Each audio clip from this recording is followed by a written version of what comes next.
You know what? No, I'm unmuting because you all need to hear this scuff.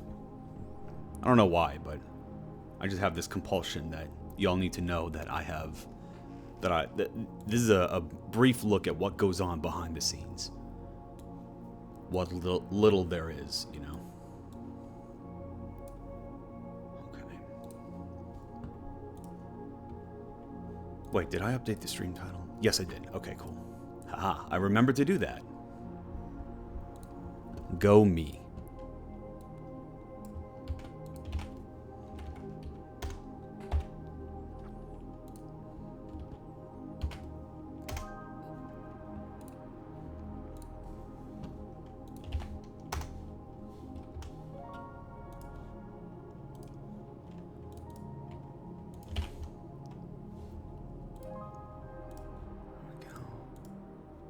Anyway, how is everybody doing tonight? It's a Friday. So isn't that just great? Hey, Aaron, welcome in. Welcome in. Sorry to just kind of dip into Cash's stream and then just make him suffer even more before I leave. I don't know what came over me. I'm not normally the type of person that would do that. But, well, it just happens. Bullshit, you... No, what? What are you talking about? What are you talking about? I'm a very supportive and very kind and very loving person who doesn't have a single snarky bone in his body.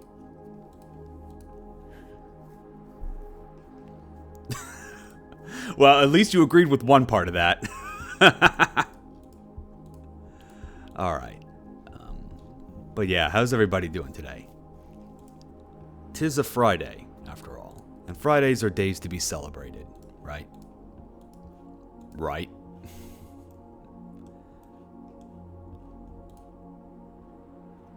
Hell yeah, Friday. Yeah.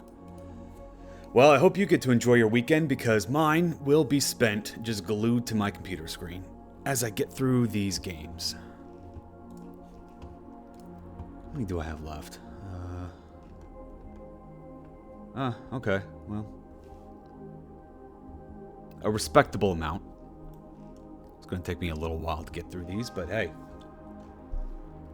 I'll be doing all right. Actually, about that, like, I kind of want to make these streams just a little bit shorter, maybe showcase 1 or 2 games, because, yeah, I am kind of falling behind in terms of, like, the other judges, but, so I need to make up for that somehow. I'm not sure if it was slacker. Yeah, that's right. I'm definitely a slacker. I tried to... What is it? I tried... Like, I wanted these highlight streams to be a bit more interesting to watch through and listen and talk about. Just go into some more extended thoughts, but... That's why I chose, and also because I can't do any live judging. But it was either do highlights or just put a stop to judging for entirely. But sorry, put a stop to streaming the process entirely. But yeah, I think I'm paying the price for that now because I'm spending all this time not making progress on the games. But nah, I think I'll be all right. It's not like I'm gonna stop. Yeah, I probably should just reduce the amount of games that we play on stream. Maybe have like 2 hours on here, because it's not like I need to stop. You know, it's not like I need to stop showcasing games even after the judging period is over. I can still do that, especially for games that don't get the win.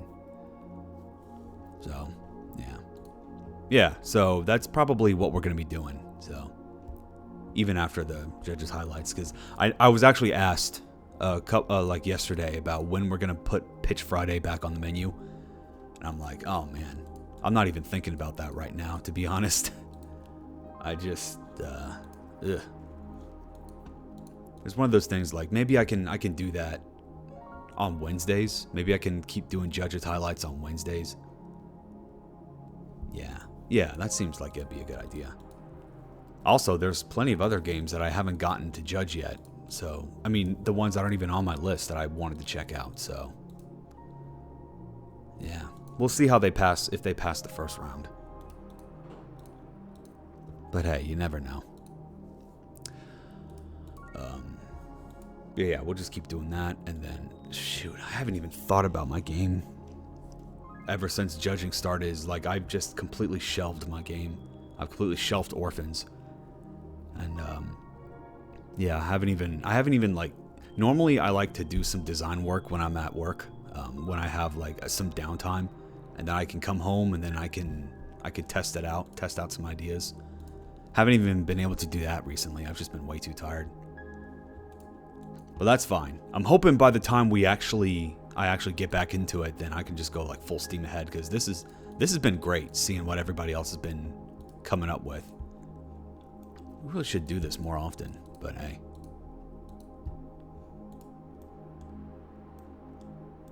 That's why we do these things. Just to kind of reach out and expand your horizons, which is always important. Okay, just gotta make sure I announced it everywhere, right? Yeah, okay. I am here. Okay, so in terms of what we're going to be doing today, I actually have, let's see. I have 6 games, actually, that I wanted to show off. So there's no chance we're going to be able to get through all 6 of those today. Even if I were going my usual 3 hours. Which is fine, because that's just more material to work with for future streams. And also to give you guys, a false sense of progress. Because, if I'm doing... Let's do 1 or 2 also Nova. I have 6 games. Listen, I do. Alright, there's 6 games I want to show off, because I think there's some really cool stuff I wanted to talk about. But it's just a matter of time, If I wasn't... Let's see. If I wasn't behind... I mean, I say behind, but it's not like I've reached my deadline yet, right? I'm just saying, like, compared to the other judges, because you guys see them doing it live, right? Like, they are knocking it out, and that's really impressive. Just compared to that, I just haven't been able to keep that pace up. But yeah, if I wasn't so pressed for time, maybe I could, but whatever. Nah, you guys don't care. I'm just complaining, because I can do that, because it's my stream and I can complain if I want to. Because complaining is fun. Complaining on the internet is a lot of fun. It always leads to more progress. So really, complaining is a positive thing, if you really think about it. So let me just move my notes over here to the side. Okay. I mean, you can lamau all you want, Aaron, but it's true. Every advancement in human society has always begun with a complaint. I think I've said this before, but yeah, just to reiterate for all the new people, Oh, you're hungry? Well, first thing you have to do is acknowledge that you're hungry. Well, I'm hungry. And then there you go. You've acknowledged the problem. You can now take steps to resolve it. It was the complaining on the internet part that got me. Oh, okay. Well, hey. What other place is great for anonymously voicing your complaints? With no repercussions whatsoever. That's just how that works on the internet, right? Right? That's why I journal. Yeah, but who's gonna read the journal? That's the thing. You can make it other people's problem by complaining on the internet, and then anyone that happens to read that won't be able to unread it. That's kind of the point. Yeah. I tried keeping a journal once, and I couldn't make it like a week. Because it was one of those things where it's like, okay, well, I wrote about it. I'd rather channel that kind of complaint into something creative, rather than just documenting what was going on. So I was like, all right, well, something shitty happened to me today. Well, guess what? I'm just going to store that in the memory banks, and I'll just use that as material for the next story beat that I have. Like, okay, can I make something out of that? Because that's the ultimate level of revenge, Revenge isn't really getting back at a person. It's just ensuring that their attempts to undermine you just either had zero effect whatsoever or had the opposite effect. There is satisfaction in burning down the you know what? I'm not going to, for legal purposes, I'm not going to go ahead and finish that thought. I'm just saying, there's a difference between a feeling of satisfaction and the actual absolute revenge.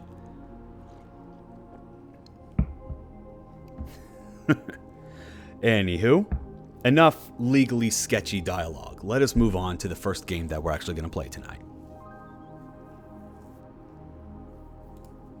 Is he joking? Is he not? Who knows? Who knows? That's part of the fun. That's part of the fun of a stream here.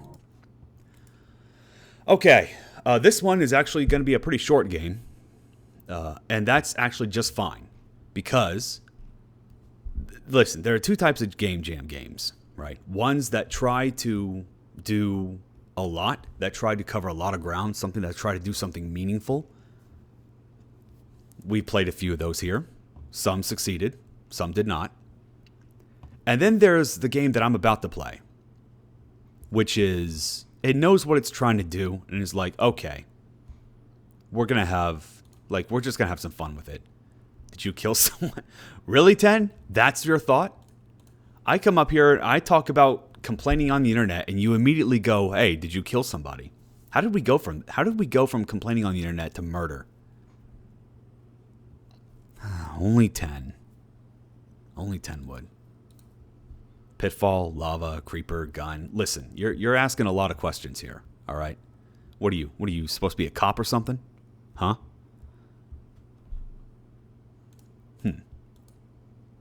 Awfully nosy, huh, 10? Anyway. We have games that do this.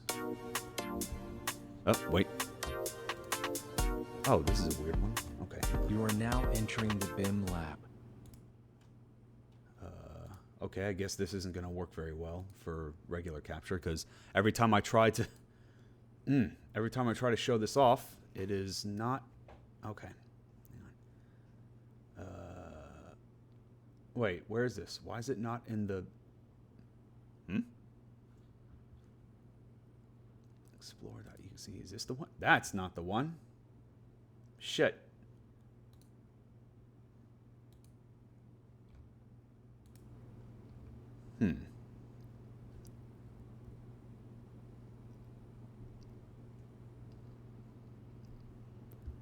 Well, y'all just saw all the games that I was planning on showing off for a second there.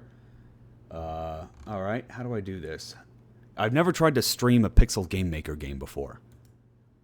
Where's the thing? No, that's not it. Wow, it's not. It's really not there. Huh? I cannot. Well, that's dumb. Okay. How am I going to do this then?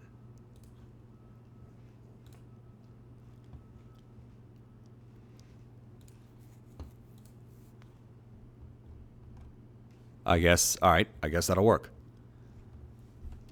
All right. This one is Pizza Night by BIM Lab, and I completely forgot to grab the link, but you guys can do that. I'll grab the link afterwards. If someone can grab the link here, I'm afraid if I click out of this, something's going to go weird. Okay, so Pizza Night. And it's exactly as it sounds. So, playing with keyboard, action attack J, dash K. Great. It's a shame that you didn't put the movement type. Because I actually haven't played a lot of Pixel Game Maker games. So the idea of using WASD to move around was actually kind of weird to me. Because I'm so used to RPG Maker where it's arrow keys, but no, that doesn't work here. But alright, sure.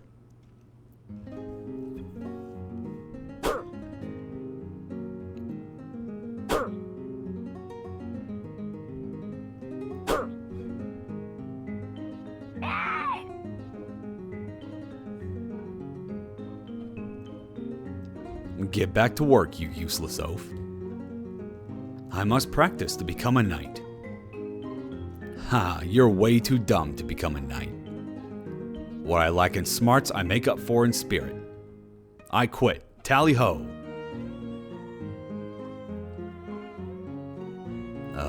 Kingdom is the other direction. I knew that.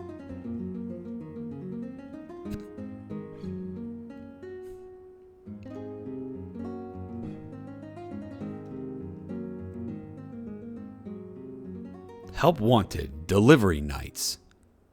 What's a delivery night? No matter. This could get my foot in the door. I shall enlist, sir. You're hired. Now try on this uniform. Well, that was easy. Step on this button to make a pizza. You can make a fresh one at any time. Push pizzas to the house highlighted in green.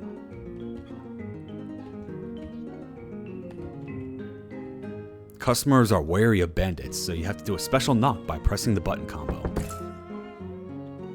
Try your dash move. You can use it while pushing pizzas.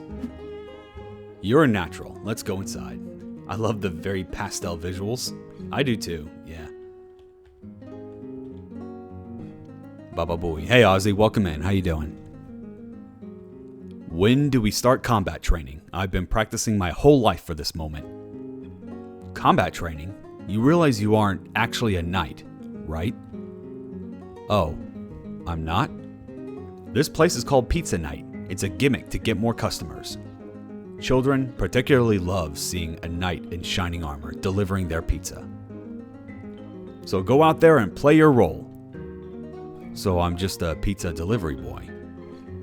No, you are a pizza delivery knight.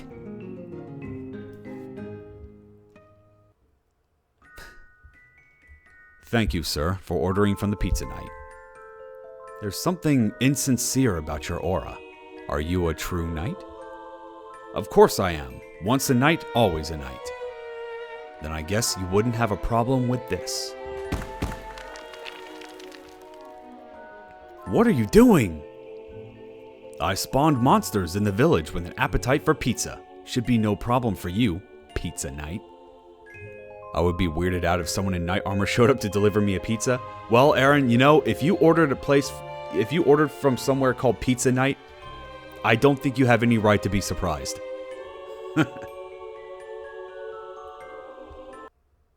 They should make some serious tips though. Can you imagine just making the effort to deliver your pizza? Like, delivering pizza is going to be hard enough, right? But having to do that in full knight outfit, oof. Now that monsters have taken over the villages, I'll have to shut down the shop. No, I can do it. I shall deliver these pizzas, even if it kills me. Tally ho! And this is Pizza Night. And it's just as it sounds. And now we are on a timer. So the first thing that we have to do is we have to find out where it is we need to go. Because once you spawn the pizza, I mean, you can okay, there it is. So the house that's highlighted in, that's flashing green, that's where you gotta go. And yes, the pizza has its own health. So that's why you need to wait and scout out where it is you need to go before you actually, come on. Wow. Oh, that's interesting. Okay, so attacking only if you hold the attack button. Okay, this is some new tech. Okay, if you hold the attack button, you actually continue to attack only as long as you move forward. So if you hold the attack button while standing still, you're not going to keep attacking. But if you hold it while moving, then you can keep attacking. I found that out. Okay, I found out the hold button trick when I first played this when judging, but I guess there were some caveats to that. Come on, get it in! Fucking slimes. A humble knight willing to bring you a pizza pie after slaying a dragon. Absolutely. And yeah, so that's the end of the round. Okay, turning it up. What is this music? It's perfection. That's what this is. Okay, so I didn't get a lot of coins, so I guess I could just keep on going. Just try this again. There's no game over that I can tell. If you... Oh, yeah. Where do I go? If you die, you just reset back to the pizzeria. Oh, there I gotta go. Okay, well, fine.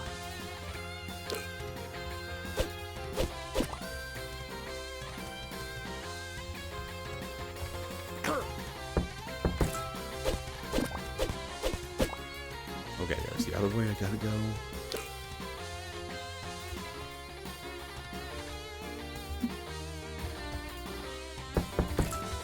Oh, okay. Wow, back to that first place. Can you set up a decoy pizza? Unfortunately, no. Once you create a new pizza, the old one disappears. I think that's fine because the whole point of the game is for you to fight off the enemies. So setting up a diversion pizza kind of defeats the point, and also a huge drain on your pizzeria's resources. You know. What the hell? Did I just go through the pizza? Okay, there we go. Damn it, 10! Okay, so I haven't really had much problem with the timer, so I'm gonna go ahead and give myself some damage so I can kill all these slimes easily. Yeah. You think I care about the overhead? LOL. Well, that's because you're not an employee of the pizza place. Whoa. Okay. I didn't expect to come here so soon. This is like the second time. It took me like 10 minutes to get to this place when I first played. Alright, well.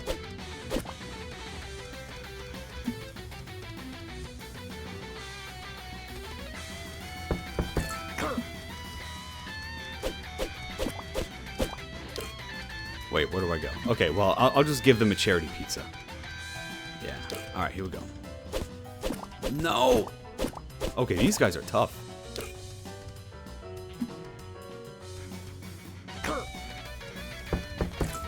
Gotcha. Alright, 2 deliveries left, huh? Where do I go? Oh, okay.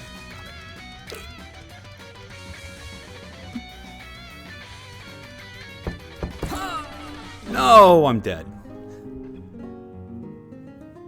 Even if it was, I wouldn't care. That's for my boss to worry about, not me. Well, you're not the one making the pizza, so of course the cook's gonna be like, no. Alright, let me just give me that. Working for a pizza place I never cared as long as it didn't cut into my paycheck? Well, that's the thing. Maybe it will. If it eats into the overhead too much, maybe the boss will take it out of your paycheck. You don't know. You don't know this guy's boss. Pizza night is a rough business, man. You can't mess around. It's very cutthroat. Very cutthroat business.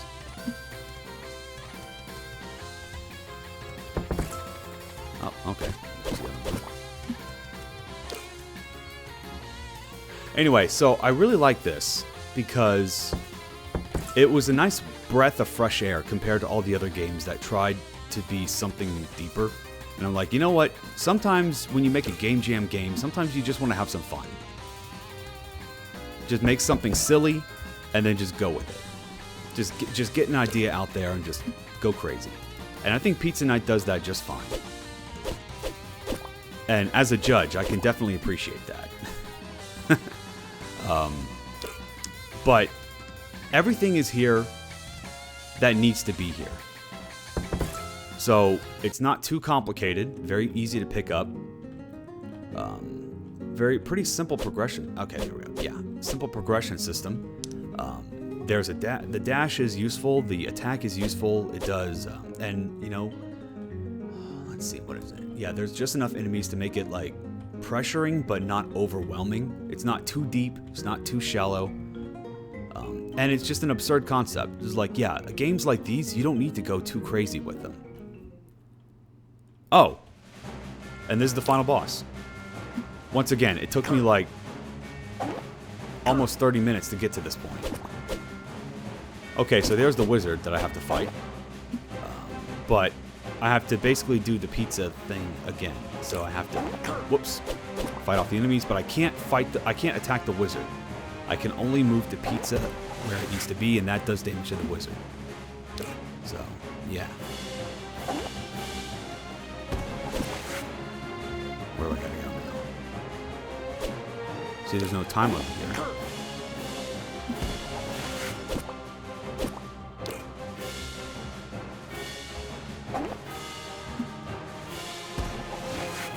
Where do I go? No. One more. Wow. And with the final slab delivered, the Pizza Knight defeated the evil wizard once and for all. He was knighted by the king and queen for going far beyond the expectations of an unassuming peasant turned pizza delivery boy. Thank you for that ham-fisted input of the theme.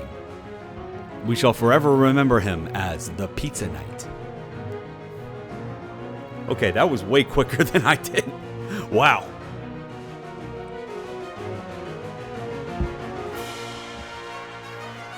But hey, regardless of length, this was a complete experience.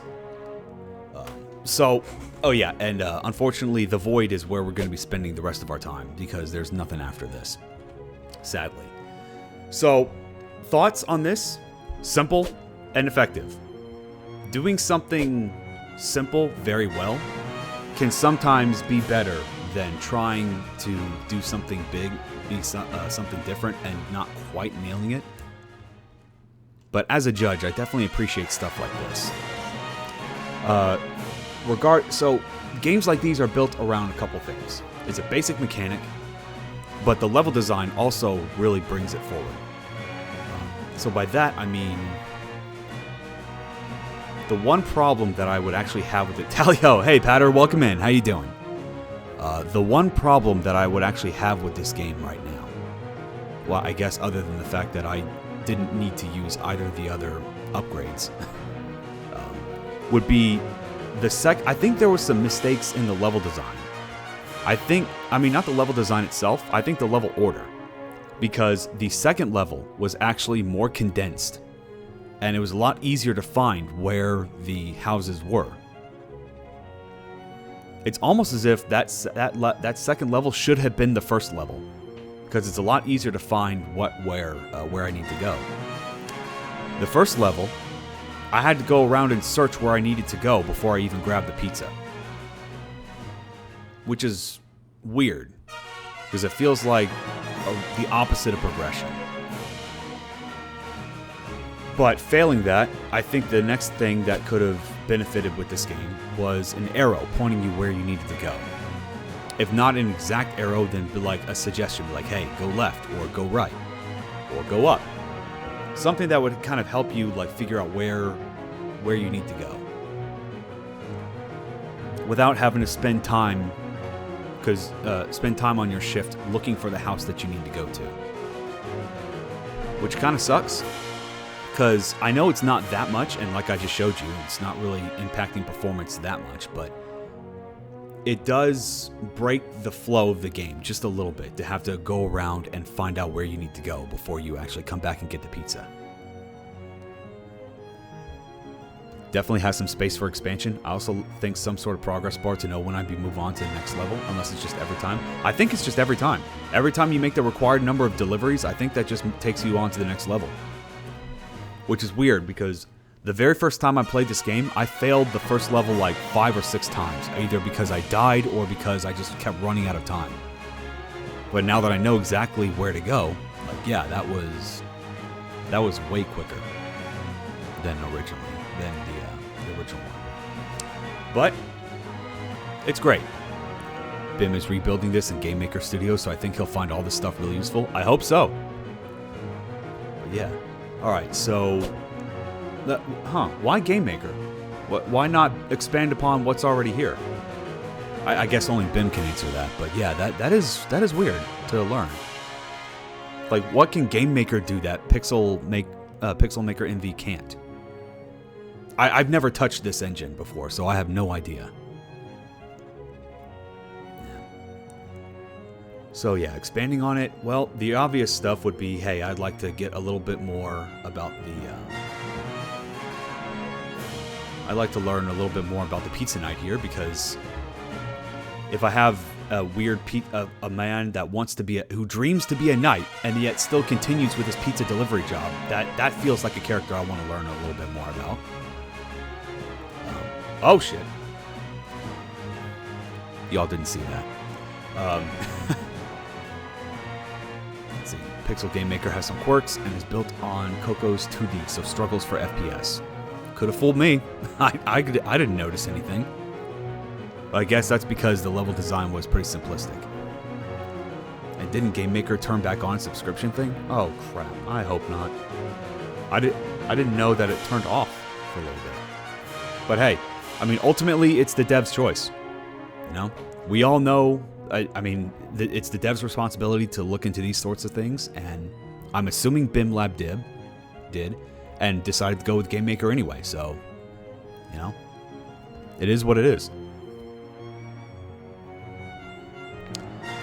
So yeah, the points. Wait, hang on. Actually, you know what? Why am I trying? Oh shit. Okay, I was about to say, why am I trying to recite this from memory? Let me just take a look at what we got here. Crap, stuff like this. Short, simple, and sweet, Pizza Night does everything it sets out to accomplish. It's a shame. Oh yeah, the final boss just appears out of nowhere because the concept is perfectly hilarious. Yeah, I was kind of disappointed at the rapid progression that we saw here, but honestly, I would rather have that than have ideas that just weren't developed enough. Hey, Lumi, welcome in. They did. It's fully free to use now. You just have to pay once for a commercial license. Ah, okay. So it went subscription, but then it rolled back after Unity did their thing. Wow. I'm surprised that Unity was influenced by that. Okay, well, there's a silver lining. Pay once for a commercial license. That's fair. That's totally fair. Okay. Yeah, level design for the second neighborhood has houses much closer together. That would have served a better first level than the first level did. Let's see. Made great use of... Yeah, the visual effects were nice. Nothing groundbreaking, but it wasn't really trying to be, so that's fine. Okay, yeah. Just a nice breath of fresh air. This game was a breath of fresh air compared to all the other ones I've been through. Okay, now let us move on to the next one. Wait, there we go. Let's see. I'm deciding whether or not I want to do a short game or a long one. Because there's another one that's pretty short that I actually got through in like 20 minutes. And then there's the long one that I actually couldn't finish in my hour, but I still thought was really good and wanted to highlight. Well, let me just get rid of Pizza Night right here. Okay. So yeah, good job, BIM Lab. Great job on this. Okay, what's the next one? I should probably have this stuff out before I start streaming, huh? But it's all good. So we have this one, and then we have Robot.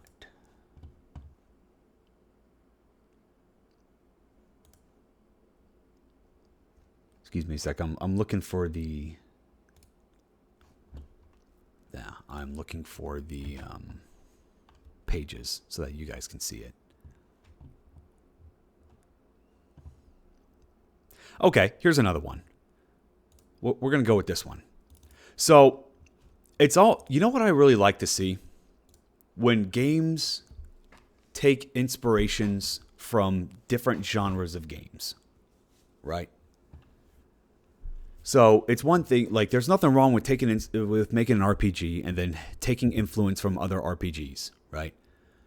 But this game stuck out to me because it took influence from a different type of game, the shooter platformer type of game, and copied its formula and translated it into an RPG format that I think worked out pretty well. If you know this type of game, then the game that I'm referencing is going to stand out immediately to you.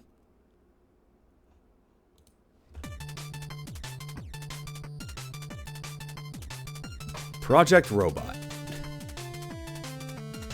Is that what you were showing me? Yes, it was. Yeah, this is the one I was talking to you about, 10.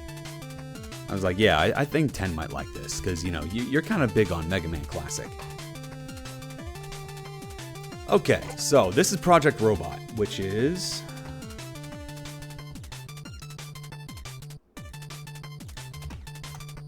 I beta tested this for them. I love it. Yeah. All right. Awesome. Hey, Zeke, welcome in. How you doing? All right. I love Mega Man. I had a feeling you would. All right, so let's take care of... Yeah, all right. It keeps all my settings. I'm doing all right? Great, great.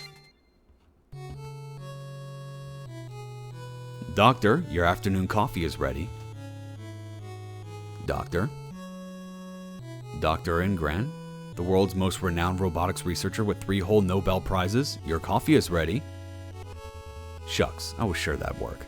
At first when I read that first dialogue, I was like, oh, okay, you're gonna try and ham-fist a bunch of characterization in one dialogue box. And then I read this, and I was like, oh, okay, you're just trying to bait him out.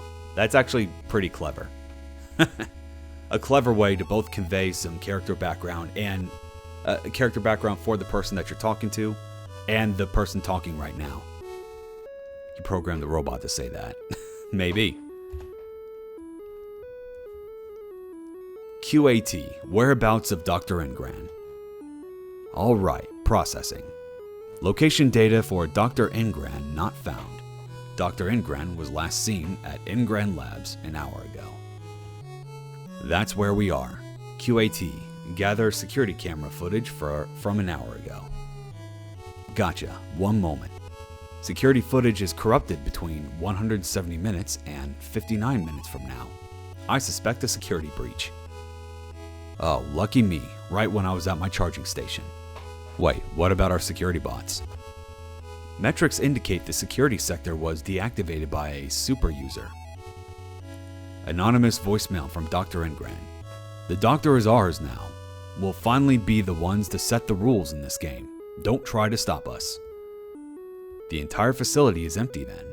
That's impressive, actually. QAT, do we have any plans for this situation? Processing. Found a clue. Blueprints for the Tactical Automated Combat Operating System. Would you like to open them? That's very similar to my identifier. Therapeutic Automatic Cooking Operating System. QAT, open it. Tacos is a powerful secret weapon Dr. Ingran pretends to use as his main bodyguard. It can be augmented with multiple interchangeable parts, which are slotted as core, head, arm, legs. Different parts have different abilities and effects to contain any threats, including internal ones. The Tacos project was archived. Everything makes sense now. A scrapped super weapon, huh? Right. Data for Project Tacos is not redacted, and we have enough automated machines to apply the schematics on top of your core and operating system. However, stock only contains scrap parts. Proceed? I don't even know what to think. My world has been turned upside down. But sure, what else can we do? Should be a question mark. Let's get Dr. Ingran back. And there we go. This is the game. Now granted, instead of 8 Robot Masters, we have 4 Robot Masters. And then this is... I have 200. I wonder how much I can buy here. Oh, okay. I can just buy everything. Nice. And now, whoops. Okay, yeah. Basically, that just tells you how to play the game, which is great. I really do appreciate that. Some of the games I played on here assumed that I read the game page, and that's where they put the tutorials. I guess it's too late now, but for future game jams, don't do that. Give an in-game tutorial, or at least bundle something in with your game, because yeah, game pages were not used as judging criteria. So if your game page had a tutorial and your game did not, guess what? Your game didn't have a tutorial.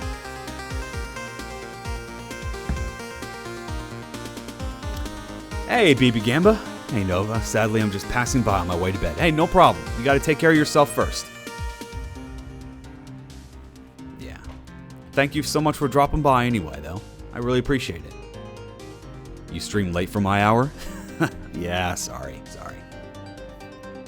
That's the problem. I can't. There's no perfect time. I'm devouring those VODs though. Oh, nice. I hope you found some good games, and I hope you checked out some good games that were highlighted there. Okay, so as for my much love and good night. Hey, much love to you too, man. So much like my other time with this, I'm going to go at this in a different order than what I did originally. So. And thankfully, the shop has something interesting. As in, you can't buy these, but there are some tips for the different zones that you have to go into.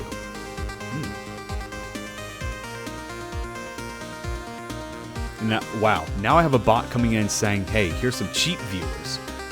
So first we have, best viewers, but now it's cheap viewers? I was going to make a joke about you guys being the cheapest viewers, but you know what, that seems oddly degrading. I don't know if I want to do that. But yeah, so here's some tips. Here's some tips for the zones that you can go into. We're going to go into the fire zone first. Damage from being burned can't be prevented, so kill enemies before they can burn you. Okay. Simple enough. Let's equip our stuff. Okay.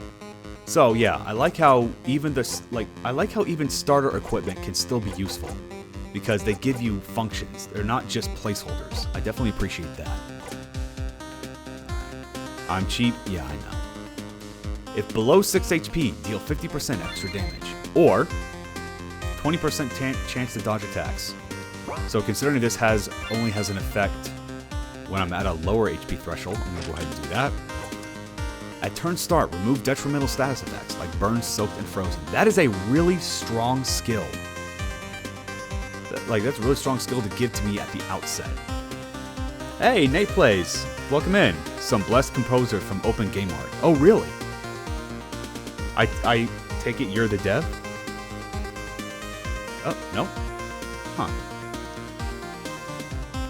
Oh, you just know how this works? Alright. Oh, yeah, but one of the devs? Oh, okay. Nathaniel here is indeed the... Hey, Sleepy. Okay, well, we have devs in chat. Yeah. Well, welcome in, both of you. Yeah, this game was a lot of fun when I played it. Alright, so, at turn start, remove detrimental status. Again, that's a super strong skill. I'm not sure I understand why I don't know if it's an effect of the italics, but yeah, some of the borders are running out here for some of these fonts. Oh, I didn't make this. I'm just an enjoyer of the game. Nate and Eric are the kings of this video game. Ah, gotcha. Okay, starter head. Your attacks don't miss, and multi-hit attacks land more often. Since I don't have a multi-attack hit yet, hold on to this. Okay, Mega Buster. 2 AP, 3 lightning damage to one enemy. Or, 8. Okay, 8 damage to, I guess, to one enemy. Yeah, 1 damage to all enemies. Ooh, that's a really good one.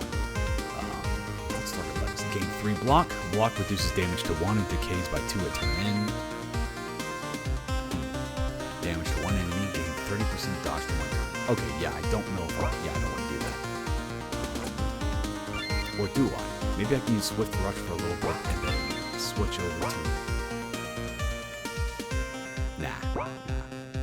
Go. Oh, hey, Benny! Welcome in. Hey, Raiders, welcome in. How you all doing today? Hey, Wrath of Wood, how you doing? Oh, and Ohio to you too. Yeah. All right, so we're just highlighting Project Robot here. Hey, welcome in, Narcotis. Whoa, dropped into a jam. Hey, Stoic, how you doing?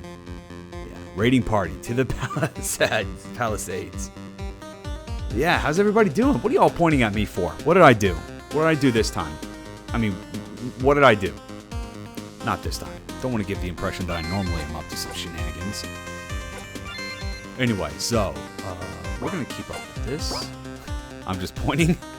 Well, fine. I see how it is. So, for the devs' records, when I first played through this game, I went down the lightning path first. Hey, Pixel Eric, just gonna drop in and say I was here at some point. Well, welcome in. How you doing? Hey, all.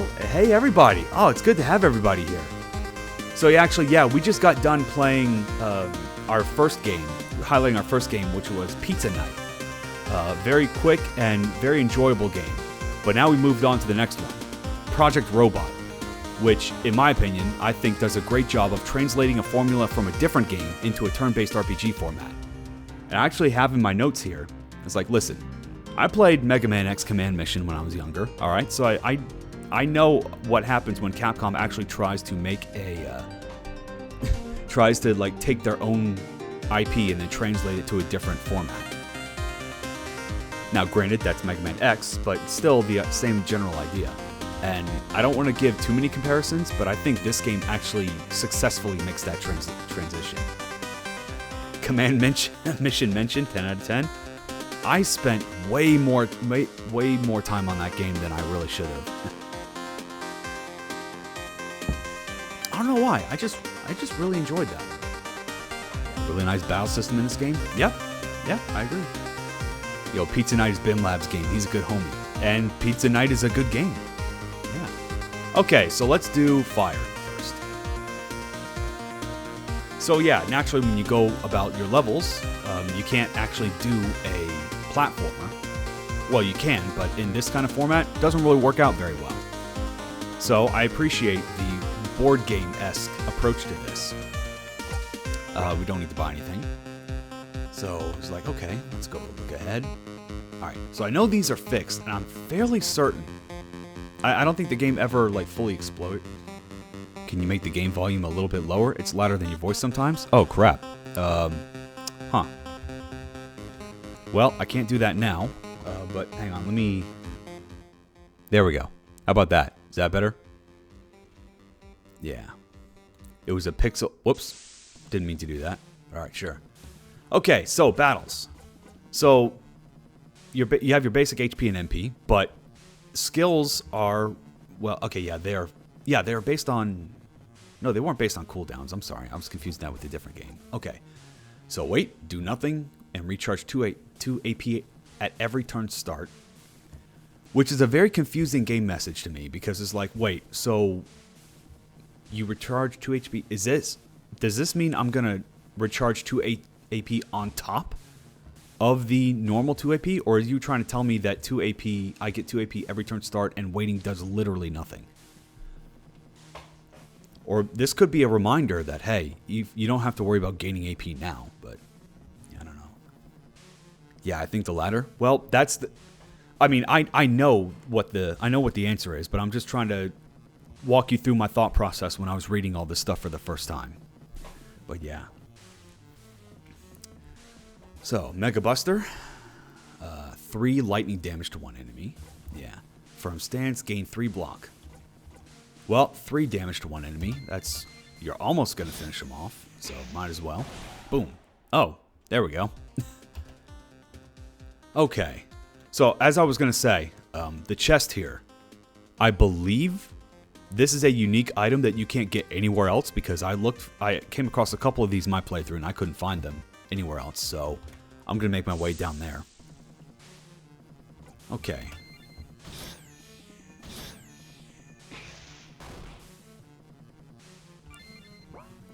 And then because you gain 2 AP every turn, and then your Mega Buster costs 2 AP, that's a pretty reliable way of getting damage, which is great for starting out. You know what? I'm just going to try this. And then... Yeah. Weight literally does nothing. Yeah. But hey, sometimes you just don't have the AP to do anything. So that's a good fallback skill to use. I do the exact same thing in my own game. Recharge 2 energy each turn. And sometimes it's not obvious why you'd want to end turn. Obvious to a player. Yeah, I got you. I think the game audio might be too quiet now. Like it's barely audible. Okay, yeah, I need you guys to kind of, like, help me out here, because I can't tell how it sounds on the stream end. I can only tell how it sounds on my end. So I just bumped it up a little bit, so let me know how it is. Then we just have another bottle. And then we have 3 of them. Which, granted, I don't know exactly how often how much like the battle layout changes depending on. Oh, and I'm gonna die too. I should have done firm stance. Oh well. It's okay. I actually don't mind difficult games like these because it's very forgiving.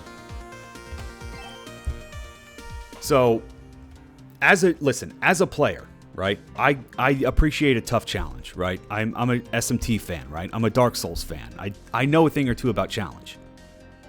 As a judge, I definitely appreciate the more forgiving type of game.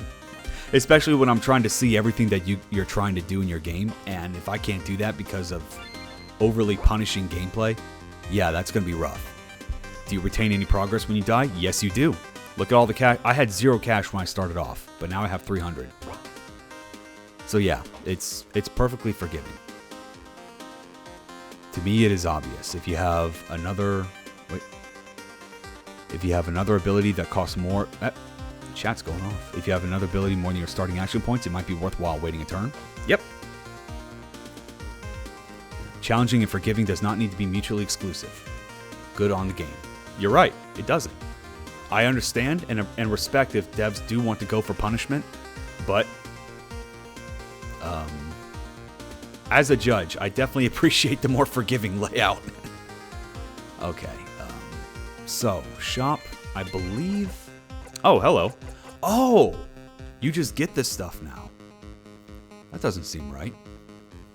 I mean, I know it's Mega Man inspired, but that doesn't mean you have to copy the entire Mega Man formula. But I was expecting only be able to get this stuff after beating the boss. Okay. Well then, you can either be challenge giving or for Lengi. I think I had an aneurysm reading that, Benny. Oh man. I will probably get this game because I see some interesting things I want to note down. You should. Like, I'm going to play through this as much as I can, which, granted, I already beat this game, so I can probably get through it. But the non-linearity approach to this game means that even if you guys get the game yourself, you're going to have a different experience than what I'm showing off here. And I think that's amazing. Okay, so, alright, fine. Might as well. Let's check this out. Rocket launcher. Burn damage to all enemies, then burn them. Okay, burn enemies lose 1 HP at the end of a turn. That's really good. Crits may freeze enemies. Not what I would expect from a Fire Zone gear. Crits may freeze enemies. Oh, thank you. Hey, these are highlights. I guess, you know what, for the new people in here, let me just make things perfectly clear. What you're seeing right now is not a live judging session. I know there are plenty of other judges that are actually streaming the judges of these games, but these are highlights because, as you all have noted pretty clearly, you guys distract me pretty easily. I get distracted by chat pretty easily, which is fine. I encourage that. But that also means I'm not focusing 100% on the game, which is what I want to do when I'm judging. So I always judge off stream. And then games that stick out to me for one reason or another, I want to highlight here. This also means that if we come across any kind of game-breaking glitch or bug, you are fine. Don't worry. It didn't happen when I was judging. I'm not noting that. So if we do come across something breaking here, yeah, I'm not gonna count that against you. You're gonna be fine. Even if I discover something, for one reason or another, the scores of your game are not going to change if I discover something new or worse when I highlight these. Yeah. It's like when you watch cooking shows and they have the thing cooked already. Ooh, wow. Good luck with this easy and fun video game for cool people. Hey, no problem, Siegmeyer. Thanks so much for dropping by. Alright,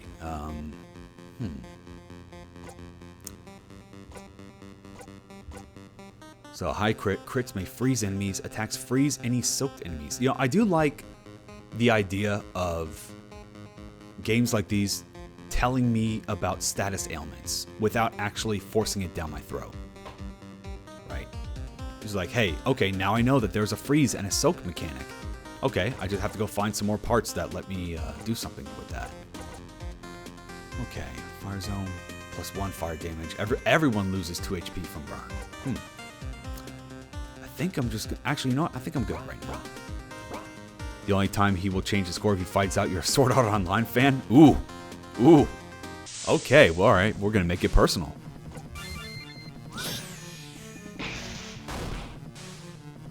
Let's see. Actually, wait. Let's do some guarding. Yeah, all right.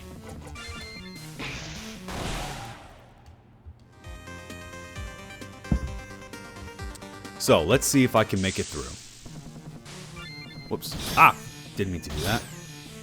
Yeah, sometimes I'm like, I never really got used to this when I played it, but I'm not used to skill menu showing up right away. So I was just waiting for the command menu to show up, and I was just pressing it absent-mindedly to access the skill list and not realizing that I was already choosing skills. Alright, firm stance. We're gonna go defensive, because I need you to inflict less damage. Boom. There we go.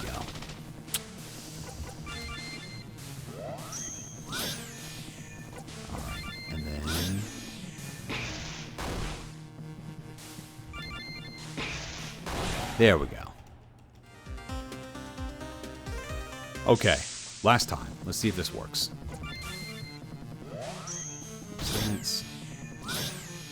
Ooh, okay. I appreciate the dodging. I would appreciate it a lot more if... Yeah, this is a fail.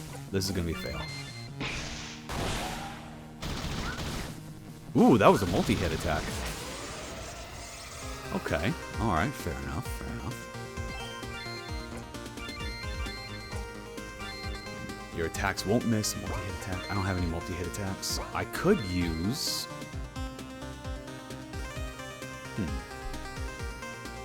Damage to all enemies. You know, I think that could actually work. Gain 3 block. Alright. 20 damage to dodge attacks.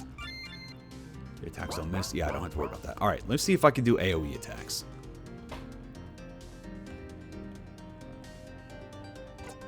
Maybe another route? Possibly. I want to get this chest, though. I'm going to try this one more time, and if it doesn't work out, then great. Then it is what it is.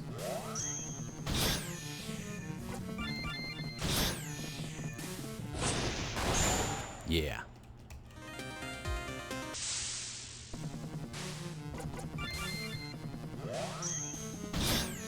But, you know, that nature of these kinds of high customization in these games means that...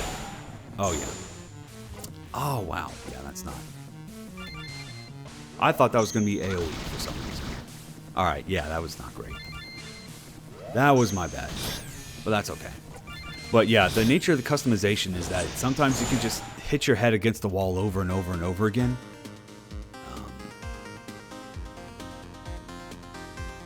Yeah, one more. Because this would be the last fight I would have to do this whole route. And yeah, it's not going to work. I get that.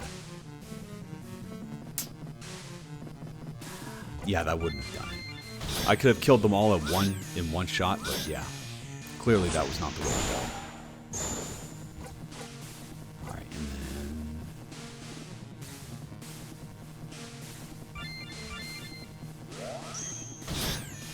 Ah, that's still 1 damage.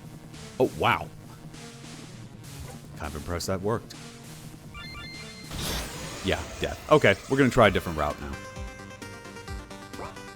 So, who's next? I'm going to do Swordman.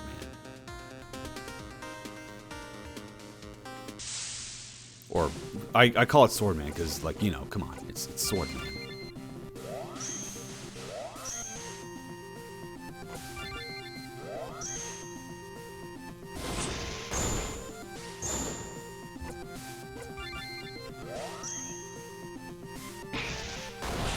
There we go.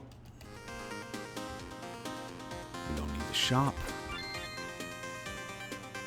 Alright, here we go. You find the leader's hidden stash of parts. You found the builder arms. So what does that do?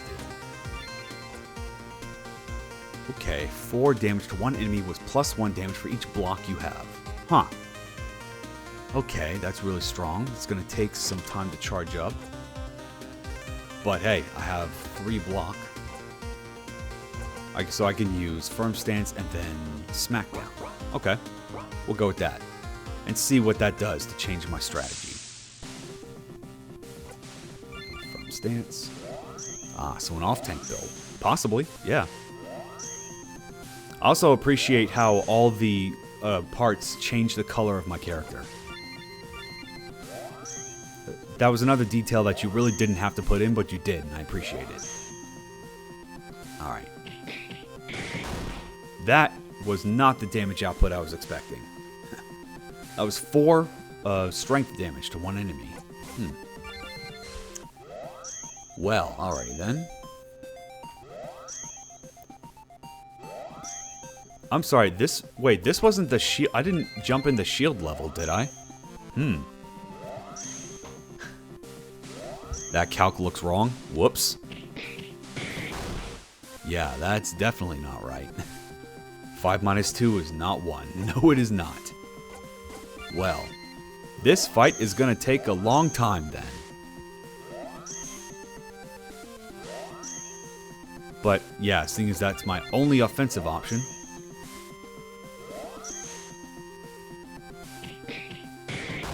Oh, there we go.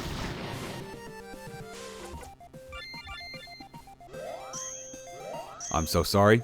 It's fine. These things happen. You know, it's a Game Jam game. I'm not expecting perfection. I'm expecting at least some decent ideas. And you know what? You've gone beyond just decent. So, it's fine. That being said, we are going to restart because yeah, I'm not going to subject you guys to all that. But hey, these things happen, not a big deal. Don't worry too much about it. So, we're not going to be using that. In which case, let's see. I don't even know, frankly, I don't even know why there was a defensive enemy when we have a whole area with just shields. And so why do we have a fight in the, I guess this is the sword section, because even though it's a sword section, that's a pickaxe icon. Why we have a pickaxe in the pickaxe area where there's a bunch of shields. I was like, that doesn't seem like the appropriate location for a defensive type enemy like that. At least not by itself. Okay, well, we know fire doesn't work. I don't want to do shield until I can do some reliable damage, but wait.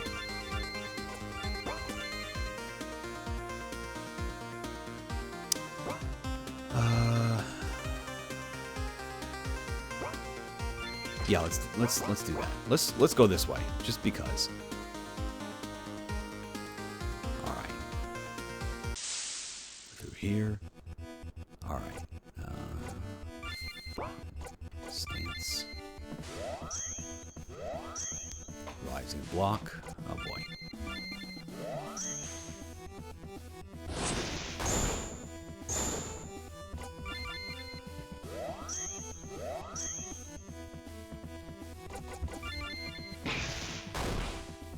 It's alright, yeah, we're just going to use some energy waves to finish these off. Finish these things off. There you go. Okay. Yeah, let's check out the shop and see what's here. Okay. Shield zone. At battle start, soak a random enemy. Okay. If you have no block, heal 1 HP, then gain 8 block. That's a really good one. 2 strength damage all enemies. If you have 4+ block, lose all block, freeze all enemies. Gain 1 block for each time space you use this skill in battle. Yeah, that's a good one. That's a really good one. I think I'm gonna get this one. And then damage all enemies. No. Battle starts. Okay, yeah. Soak a random enemy. Soaked enemies take double damage. Yeah, that's a good one. Alright. Equip.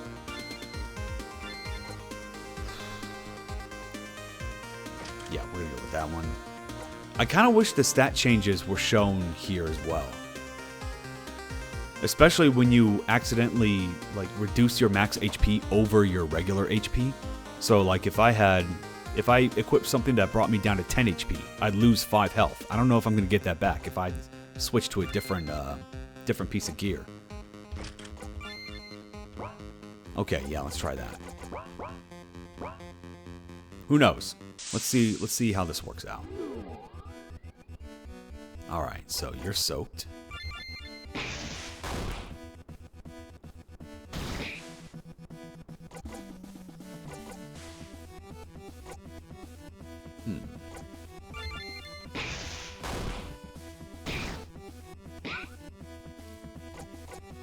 Light wall. If you don't have a block, heal 1 HP. Oh, that's 5. Ah, okay. You know, that may not be the best skill to have for my build. Dumb thing. I like that it's just called dumb thing. Alright, energy wave. Energy wave. Yeah, that's taking too long.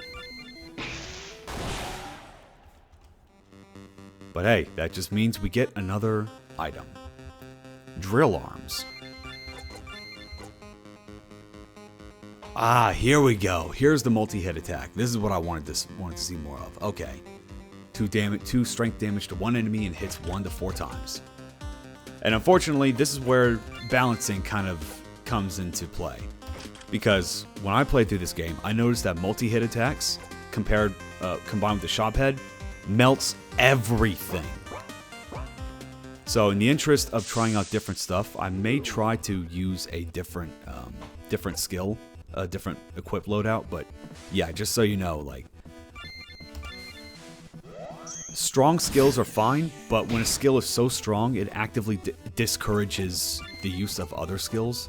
That's when I would start to call that overpowered.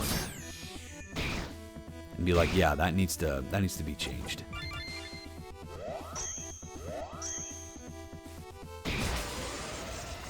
And that's a dead Talos.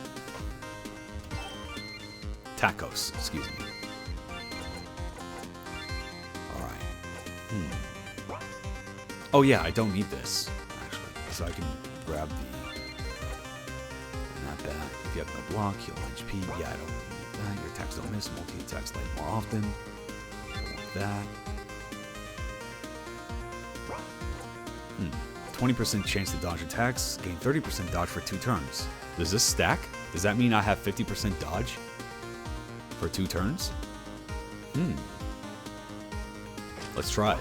Let's see what happens. That's the nature of the experimentation.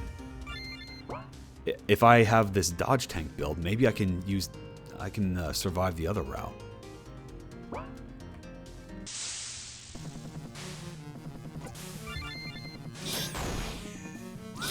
Yep, there we go. Yeah. That's what I want to see.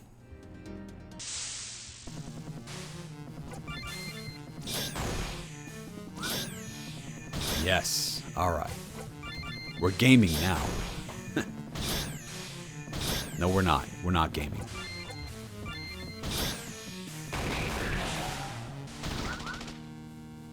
Okay, we're kind of gaming. Bruh.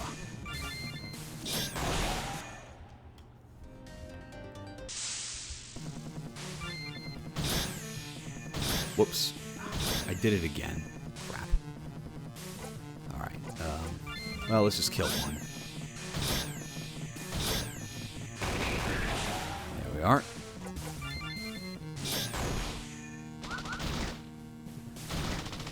Whew.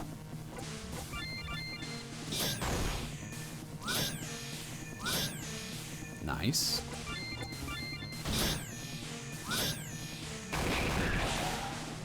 Oh, this is the closest we've gotten. Hey. We actually won, but there's no way we're gonna make it to the boss. But that's fine. I got what I really wanted. Bulky head. I have no clue what that's gonna do. I don't think I found this my first time through. Hello? That's not a bulky head. Ah, there we go. That is definitely not a head. Definitely not a head. When hit, gain 1 block. That's pretty good, but I can't replace Swift Rush with that. So, unfortunately, that's not going to work for the build that I have. But hey, we got a heal. 8 health. And then we have a shop. And we only have... Wait, we can only buy 2 things from the fire zone here? Okay, that's interesting. Actually, that's a pretty good skill. You know what? Let me just go ahead and buy all this stuff. I don't know why I'm trying to be thrifty here, but hey. Awesome. Kind of sucks that I can't see how much health I have, because I may have just burned all that cash to heal myself and I wouldn't need it. But alright. I'm glad we still understand each other. Blast Forge? Out of anyone to see, why are you here? Contract work. If you wish for information regarding the Doctor, you must defeat me in combat. Refusal will not be tolerated.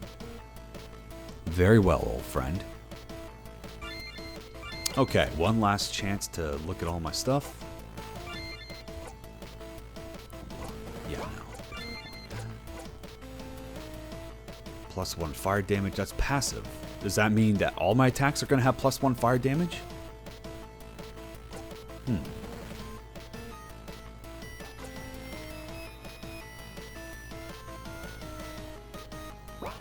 1% chance to dodge attacks. This is the boss, so I think it's going to be all or nothing. I'll go ahead and switch over to the starter core with this one. Alright, let's go. Boss time.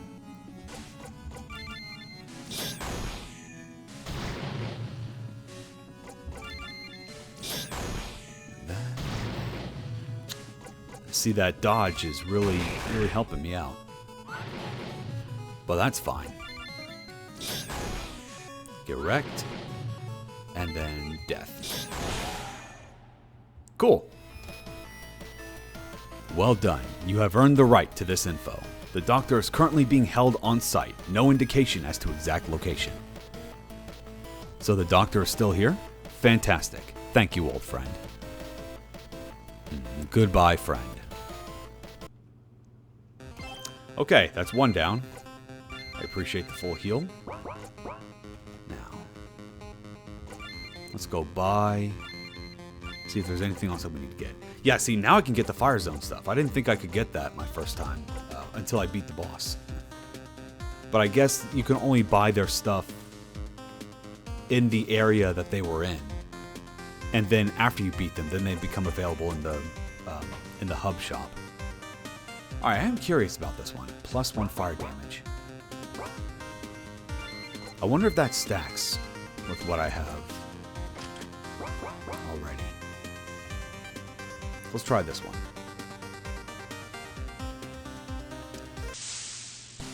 Okay. No, it does not. Okay, that just means if you have fire damage, it's just going to increase the amount of fire damage that you do. Okay. Good to know, I guess.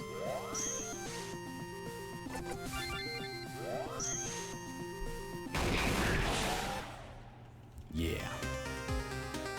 Okay, so then let's find the path of least resistance.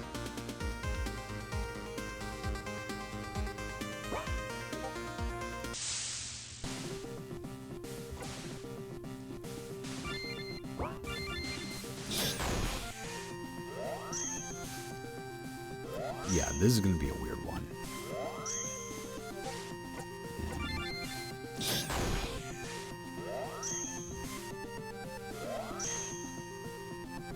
Yeah, all they're doing is just guarding. That's going to make for a very boring fight, because if there's no way I can die here, and if my damage output isn't up to snuff, yeah, that's going to be very boring. Because like the whole point of a game like this is to mix and match, experiment, find out your style. Unfortunately, this also means that experiments can fail. But if an experiment should fail, it should be because I'm not doing a good enough job as a player. This battle design is very disengaging, because like I'm in no danger whatsoever. Like, yeah, I get that it's a test of my damage output, and if my damage output isn't up to snuff, then great.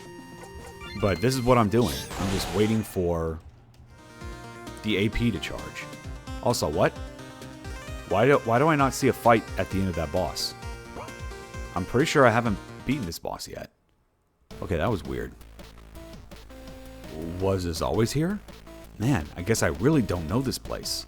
I dislike coming down here, but one would think I would notice this at some point. Incorrect, you pile of scrap metal. I built all this. Absolutely agree. Unfortunately, that enemy is bugging out. The pawn ones should be the defensive ones. Oh, that's what's going on. Those drills should have attacks? How in the world does that happen? Because don't you have... Isn't it just not their attack, like, skill list? You can just take that out. So, it's weird that... So, they're not supposed to attack at all? Just kind of makes me wonder how enemies are designed in this game. That's more of a behind under the hood thing. You don't have to talk about it, but that is weird. The idea that enemies shouldn't have that attack. Unless it was a copy-paste job. And then, like, you may have forgotten to change up the attack patterns of those. Which case, you know, that's fine. That happens. Howdy, the name's Cat. Welcome to my crystal cavern. I'm really stoked you've survived. And the other thing that kind of makes me curious is that, like, hey, why is everything shaded and just fine, but the bosses?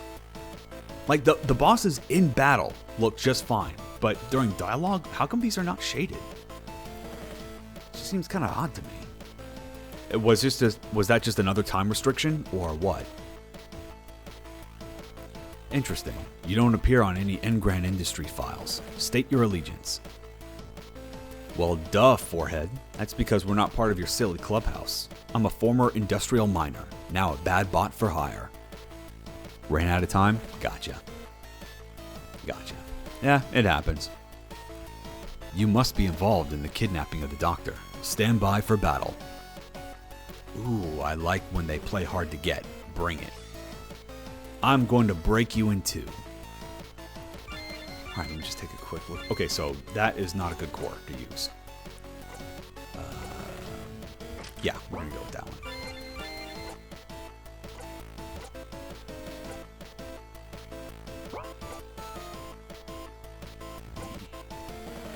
Yeah, alright. Let's go.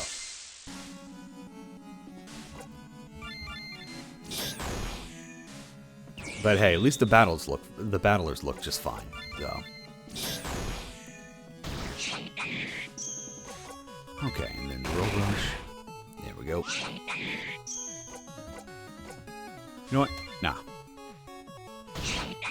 don't have to worry too much about that. Death. Not bad. You've got guts. However, if you think you're getting info out of me, you're wrong, bucko. The enemy has fled. They must be involved with the doctor's kidnapping. Perhaps there are more of these hired guns somewhere down here. It wouldn't be a good if you also didn't have a bunch of life to take care of while it's happening. It wouldn't be a good if you didn't also have a bunch of life to take care of while it's happening. Are you talking about the idea of running out of time when it comes to project management?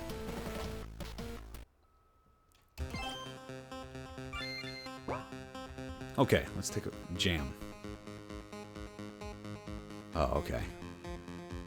Yeah, I mean, we all had the same amount of time, so normally I wouldn't really factor in time as a thing, but at the same time, you know, we're all doing this in our spare time. You know, it's not like an in-person game jam where we all just come in and then we just work over the course of a set amount of time. So life happens, you know? So it's not that big of a deal to me. As a judge, though, obviously that's not something I can use as an excuse, but as a dev, I completely get it. Let's see. Can't miss, ignore block. Let's see. That's actually pretty... Oh, it's 4 AP. Everyone's got life? Yeah, of course. When hit, 50% chance to gain strength. That's a really good one. Yeah, I'm going to try that one. Let's see. 4 damage to one enemy. High crit, then gain 1 strength. Oh, wait. Strength increases ballistic damage. So that just gained that's a lot less useful. Alright. EI slash. 3 AP. 4 ballistic damage to one enemy. High crit, then gain 1 strength. Actually, wait. Don't I have a multi-hitting ballistic skill?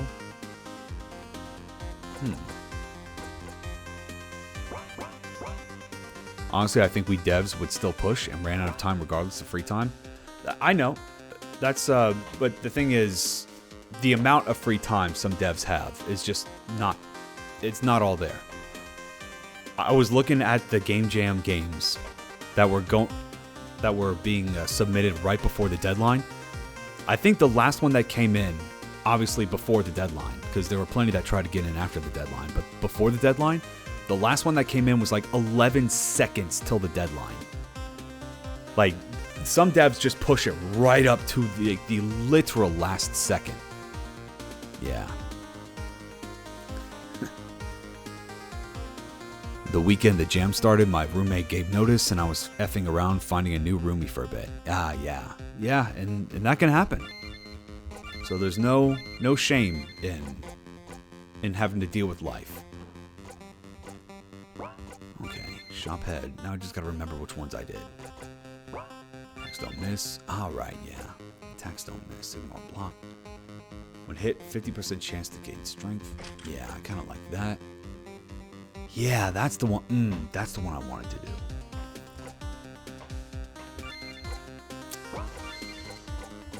Oh, man. Okay, fine. 3 AP. These are all 3 AP, though. Ugh.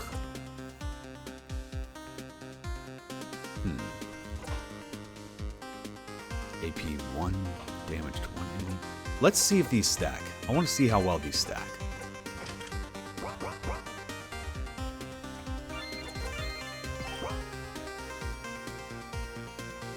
See how the shield does. Come here. Alright, Swift Rush.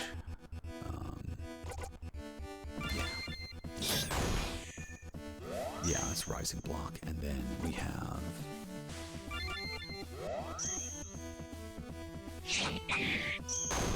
Four. That was with a crit. Okay, so I have 1 strength. Hey, there we go. That's what I want to see.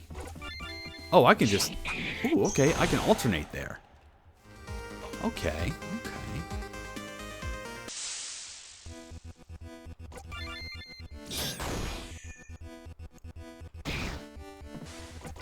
EI slash. And there's an extra strength for me, and now all my attacks are going to get that much stronger because of it. Get wrecked. 5, and then it just keeps stacking. Yeah, so here's another valid loadout that you can use. Can confirm being unemployed during this jam didn't make my entry better. It just made it unlikely to be beaten within the hour. Yeah, that sucks. It can happen. Life happens. I know. You don't have to, like, having life happen is not something to apologize for, but unfortunately, it's not something I can and should take into account when judging. But there's a distinction, you know? Just because I rate something low doesn't mean you didn't get anything out of it. So that's why I always try to tell you guys, like, hey, your fulfillment should always be priority 1. If you did the best that you could with the time that you had, you have nothing to apologize for, or nothing to even feel remotely sorry for.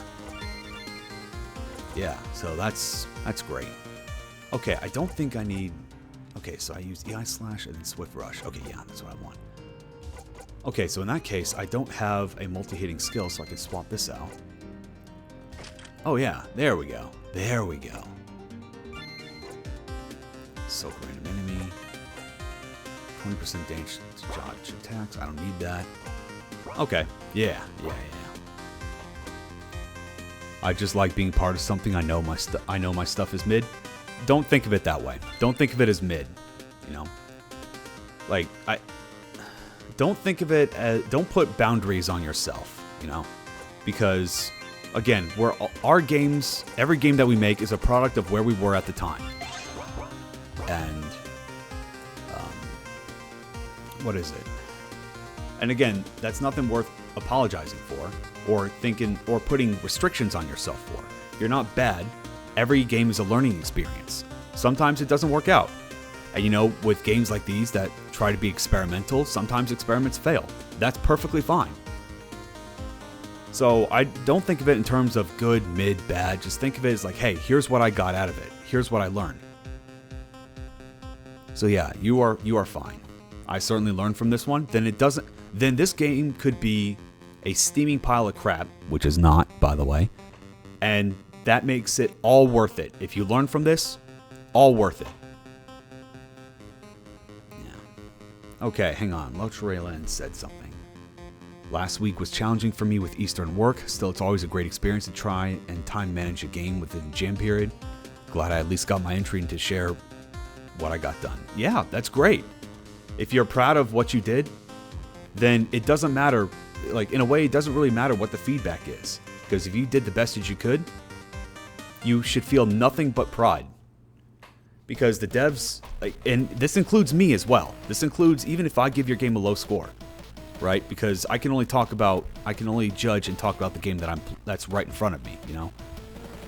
It's true that your life story doesn't really factor into judging, but if you did the best you could, you learned something from it, it doesn't matter how well it's received for you. Because you are a better dev at the end of the day for it. And that's always going to be a plus. Nothing goes through my shield. I can see that this one is definitely not the banter type. That's alright. So we have light damage 1. Scales with strength. And bypasses block. Oh, that's a good one too.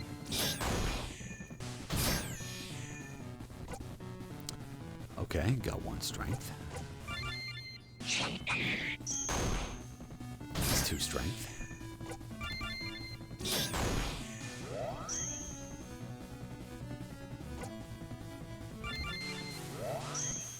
I feel like I'm doing a lot of damage despite having... Oh, there we go. There's the 1. I'm very proud of the entry, but it's also a shame that the ending, which is one of the best bits, probably won't factor into scores without significant luck. Unfortunately, yeah, that's also true.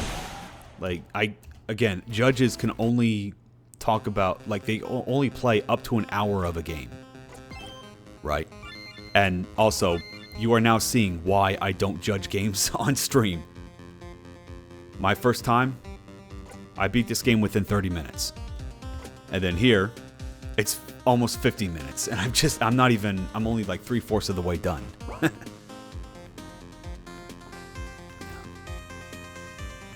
Because the only way it's beatable within the hour is if you get everything right first try. I mean, that can happen. You know, there are a few games that I played that I have to stop an hour early because there's just so much game there. And unfortunately, it sucks because as a judge, it's like, I want to play the entirety of your game, right? I want to see what you've got. But if you make like a 4 or 5 hour game, it's like, dude, I can't do anything with that, man. And it sucks that if there's going to be like some bitter feelings because judges couldn't make it that far. I'm just like, well, what do you want me to do? You knew going in that judges only played up to an hour of your game. So if you blow past that hour limit, I can't do anything about that. But I assume that devs knew that going in, which is why they decided to just blow past that hour limit. And so they can't get mad when I don't make it that far.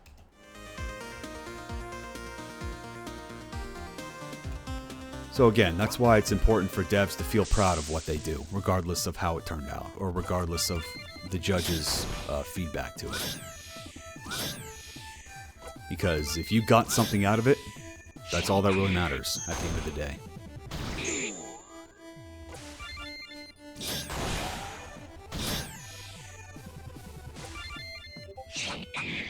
Who is firing off on Discord right now? You all need to chill.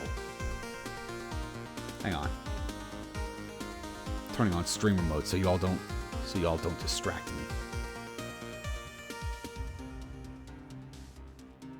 All right, there we go.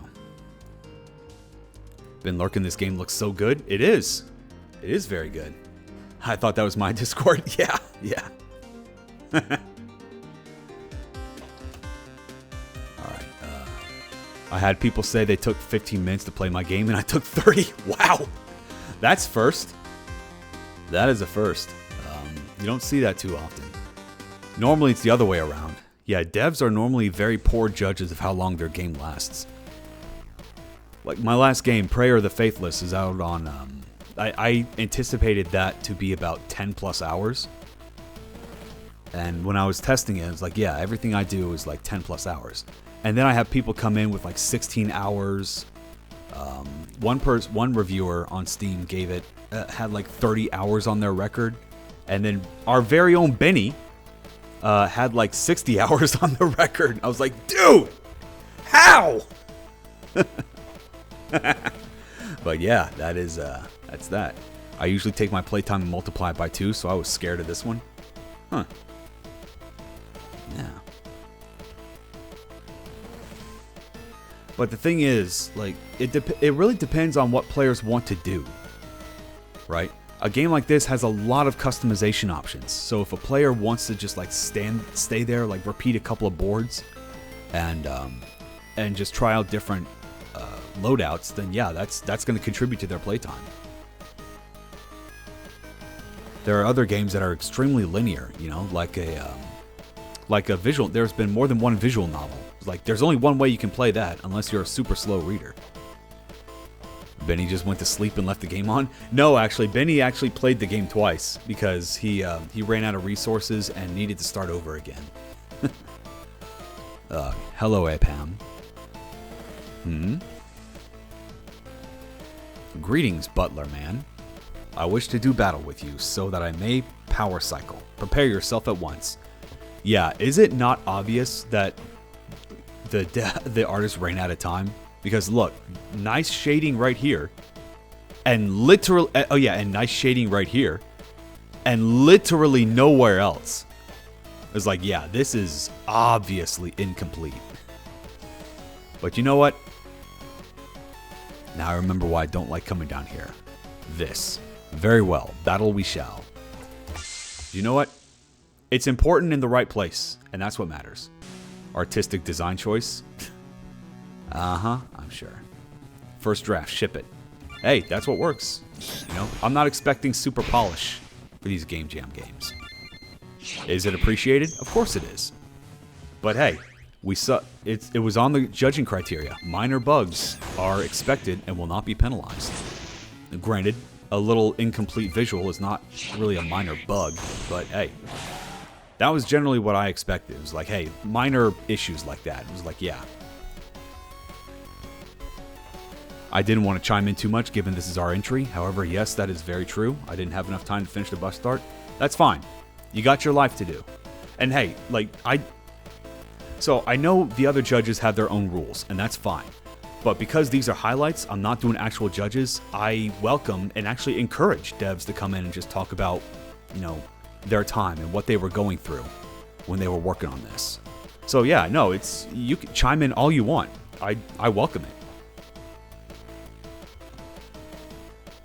Jolly good friend, you fought quite well. Hats off to you. Actually, I don't have any hats, so that doesn't work in this instance. Overall, the art is fine. Any custom art is nice to see. Yeah, absolutely. Honestly, I think I only noticed the lack of completion on these in the boss's dialogue, which granted, there are better places to cheap out, but it's fine. Like, if the main character's art wasn't polished, that would be a different story, but The game was allegedly, what do you mean allegedly? Already judged, so we're just vibing? Listen, I can't speak for the other judge that got this game, but every game I show off on stream here, I have already judged. So yeah, there's that. What do you mean? Isn't he always with you? He's been kidnapped. I assumed you were in on it. With all due respect, friend, I've been down here all day, and how was I supposed to know of this? Do our friends know?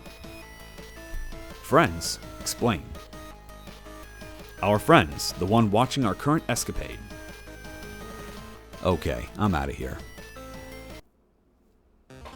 And now we have the Wily's Fortress section. But hey, what do you see in the Wily's Fortress section typically? Oh, well, it's not a level, but hey, we have the Mega Man style boss rush that we have to do. Yeah, this is great work. I really have fun with the battles in this entry, and the art is great. Especially love that equipping different gear changes the visuals of the character. Yes. That's, hello? What? Oh. Right, that was weird. Yeah, why? I had to press action in order to progress. Not sure why that behaved differently this time. That was weird.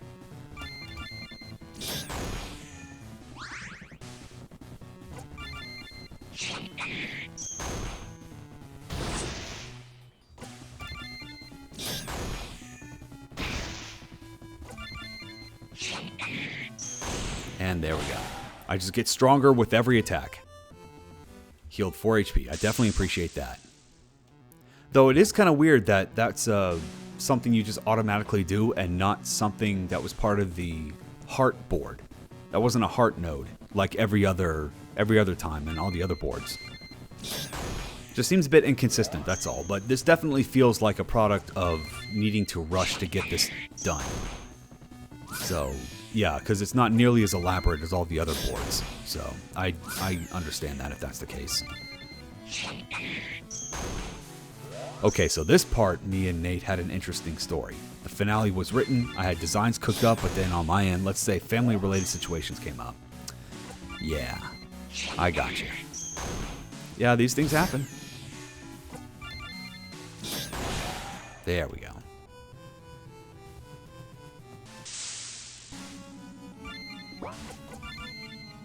Never really got to use Light Sword though, but whatever. It's fine.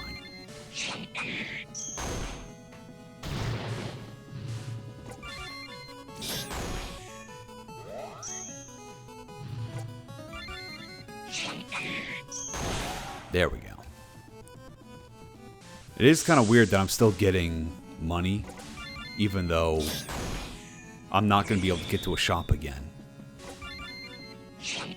I mean, I guess if I died during one of these boss fights, then yeah, I would have something to buy.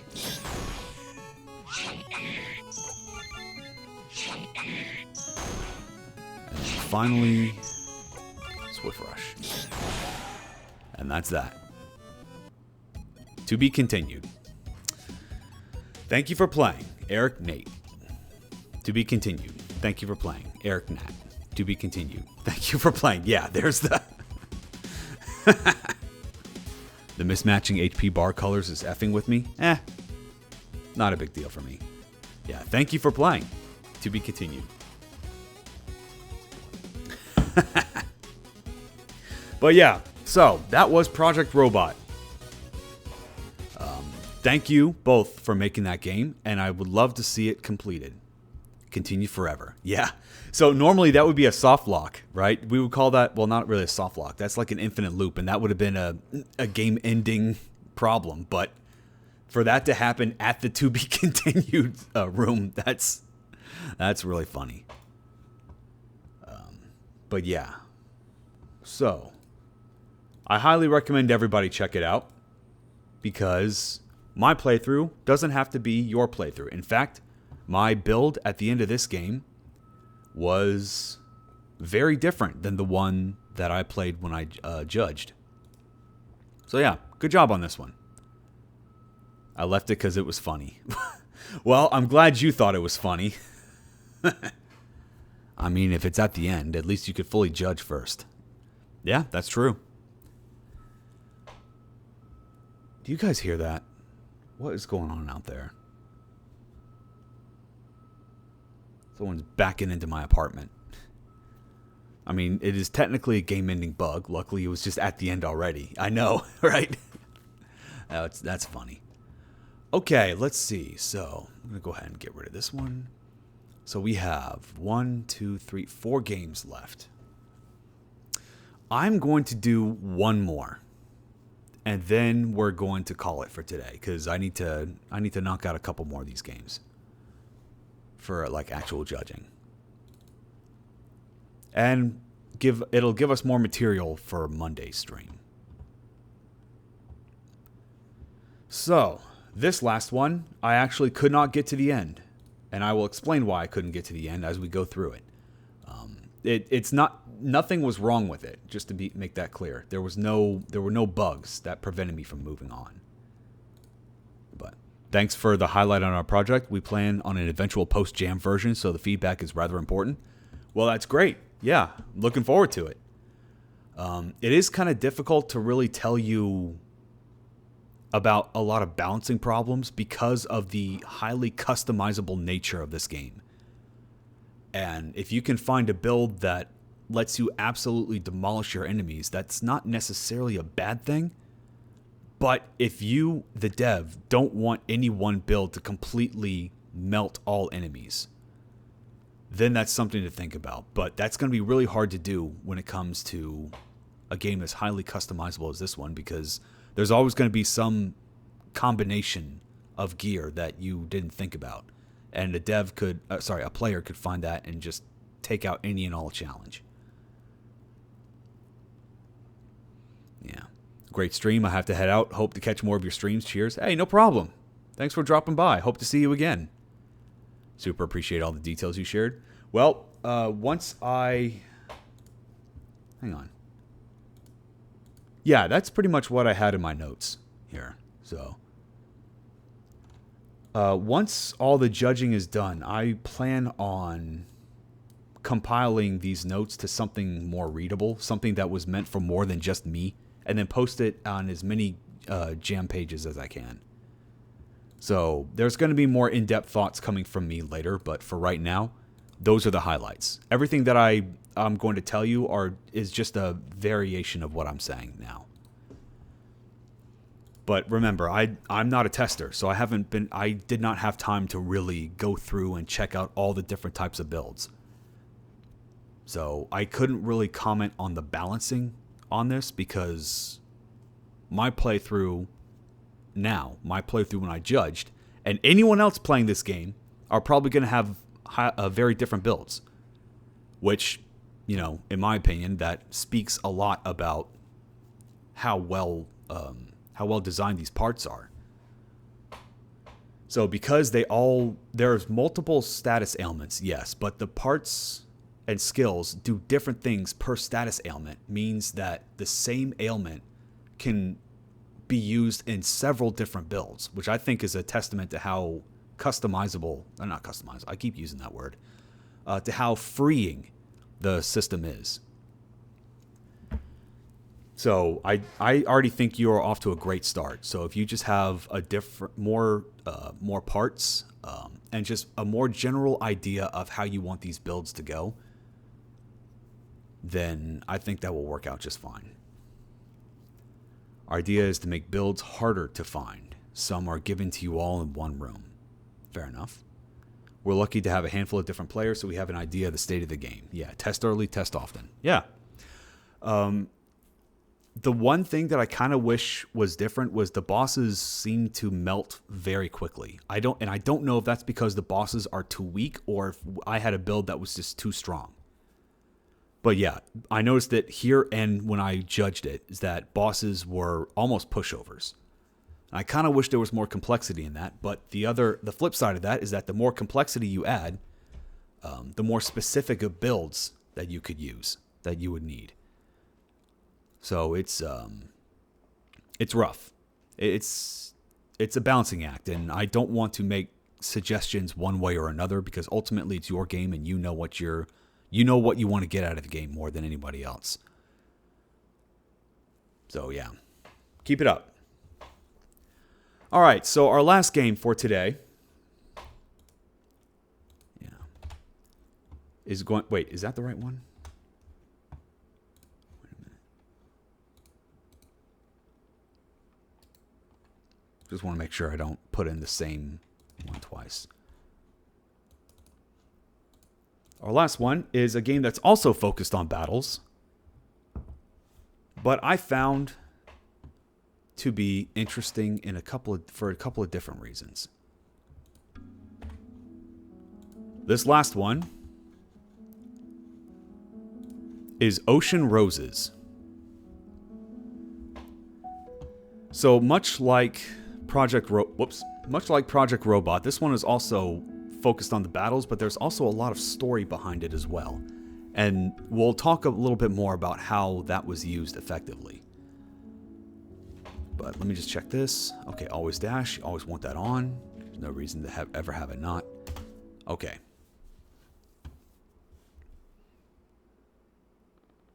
The year is 1612.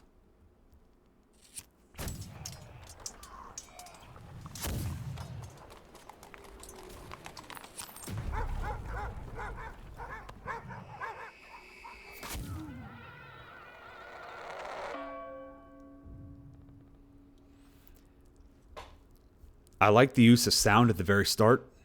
Unfortunately, that's not enough, because it doesn't paint a clear enough picture. I know there's fighting going on, and I know that there's but that could be anything. That could be a bandit raid, that could be a siege, that could be, I could be on the side of, I could be the bandit. But simply hearing sounds of battle and then cut to this, I think we need more connection between the two events, such as something more in the opening narration than just the year, because what's the year going to do, right? The thing is, if these are fantasy areas, the year doesn't really tell me much, because fantasy is a realm within the mind of the creator, and it often doesn't operate under the same rules as our world. So 1612, in this world, there could be all sorts of technological revolutions happening by 1612 that just aren't happening here. What is 1612 supposed to tell me? If we're trying to make parallels to our world, okay, fine. This is not 1612 in terms of technological level. That would make sense based on what I'm seeing around here. But I don't think it's enough for setting the scene. Also, I appreciate the fancy font, but don't get so fancy that I can't read it. I can barely read cursive as it is. But cursive with this level of floweriness to it, yeah, that's too much for me. Liuba will help you climb down the outer wall, seek a way into the castle, and flank the intruders. The man covers his mouth and coughs a heavy, raspy breath. His drooped eyes stir for a moment, just before looking inside his clutched fist. Sir, we will do everything that we can. Pavel. His voice is a flickering whisper. Georgiev relies on you. Do not fail. What's Georgiev? Aye, sir. Let's prepare and go.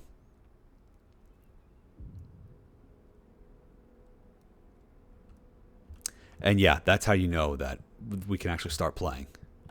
You might want to give more of a clear indicator that that you can actually start playing, because simply stopping the dialogue tree, the dialogue scene, isn't often enough.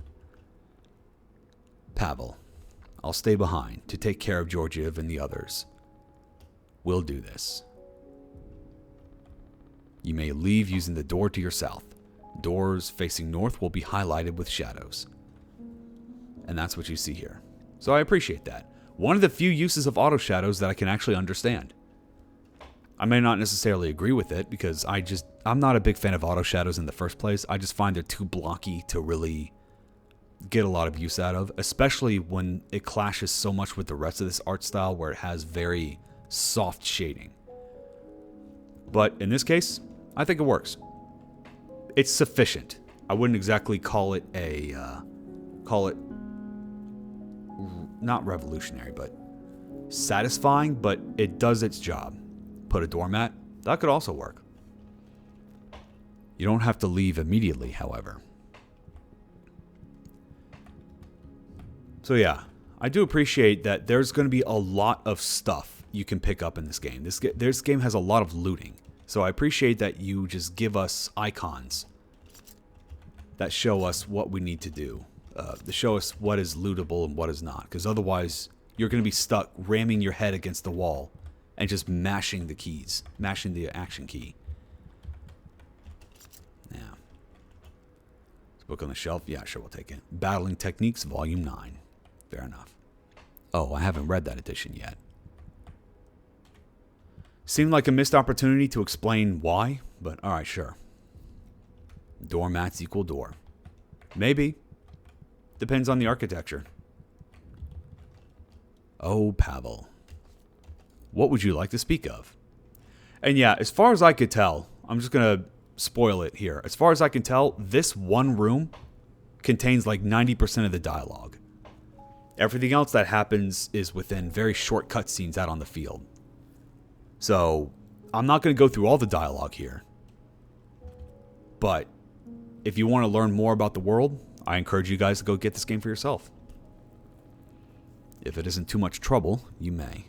When we were evacuating to the Recluse, I only had a canvas and a few pigments nearby. I know it isn't the time for it, but if you come across any pigments on your duties, I wouldn't say no to having them. It is, as you said, my purpose, I suppose. Where could we find these pigments? The keep is barricaded, so I usually get a servant to bring them to me from the storage faculties in the cellar. You could probably find them there. If we happen to go in there, we'll grab them on our way. Thank you. I suppose it will make me feel a little happier. Doing the little I can do much better. Yeah. So, the issue that I'm having with this is that while I appreciate a minimalistic storytelling approach, I'm not a big fan of the fact that it just plops you in and then expects you to just kind of understand what's going on here. Like, for example, this is the first time I'm hearing about, Maxim.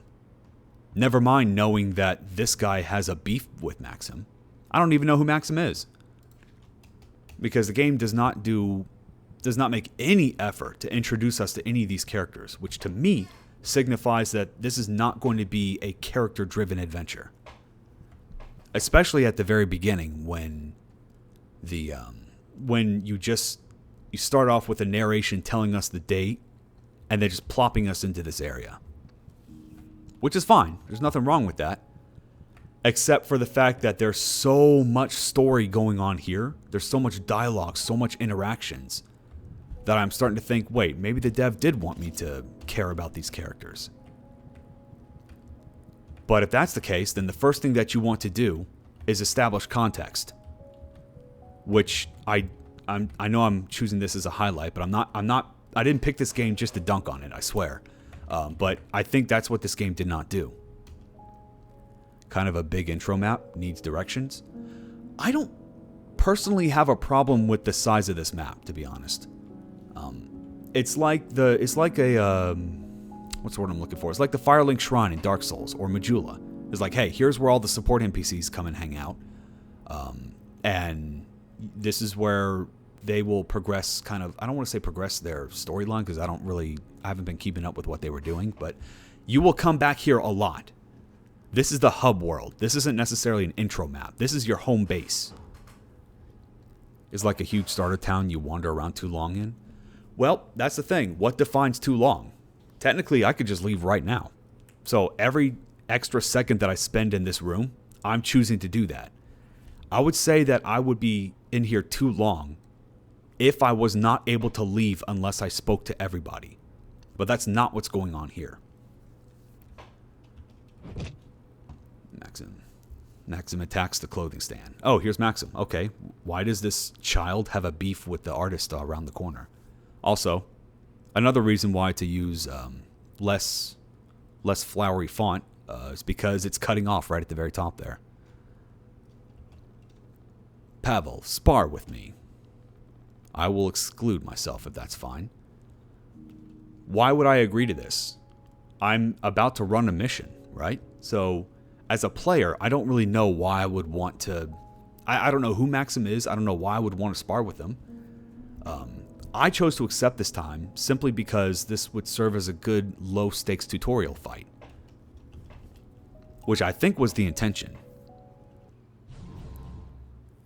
But I would rather that be an actual fight that we would have to do, not just like a low-stakes fight that is completely optional.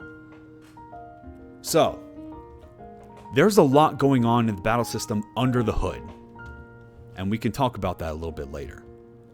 So we have HP, SP, and TP, and you need both SP and TP to use skills, which is interesting. So, every character has roll, I believe. So it's a evasive skill, which is great because you're going to notice that attacks...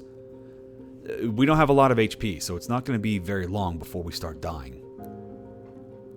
Devastating blow that cripples opponents. That doesn't tell me anything, unfortunately. Smoke powder reduces an enemy's agility. That's good, because we're using the charge turn battle system here. Which means that if I lower the enemy agility, that means I have a chance to go again. And then hit one enemy twice, and then three random enemies consecutively. That's not a whole lot of difference in TP. But like, yeah, spar him good? Absolutely. Beat the shit out of this child.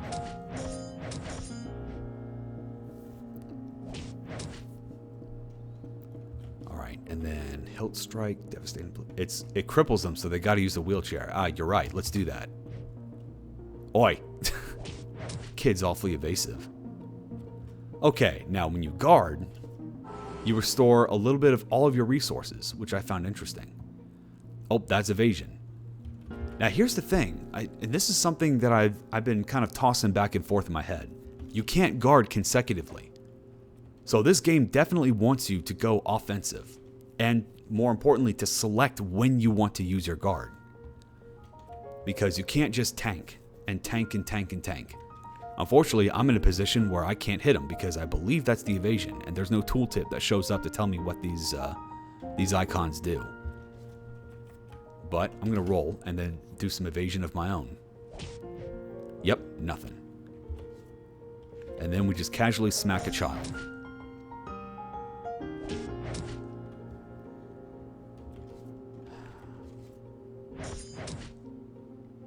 Alright. I'm about to die. I'm about to lose to this child. Does the enemy telegraph when to defend? Not necessarily.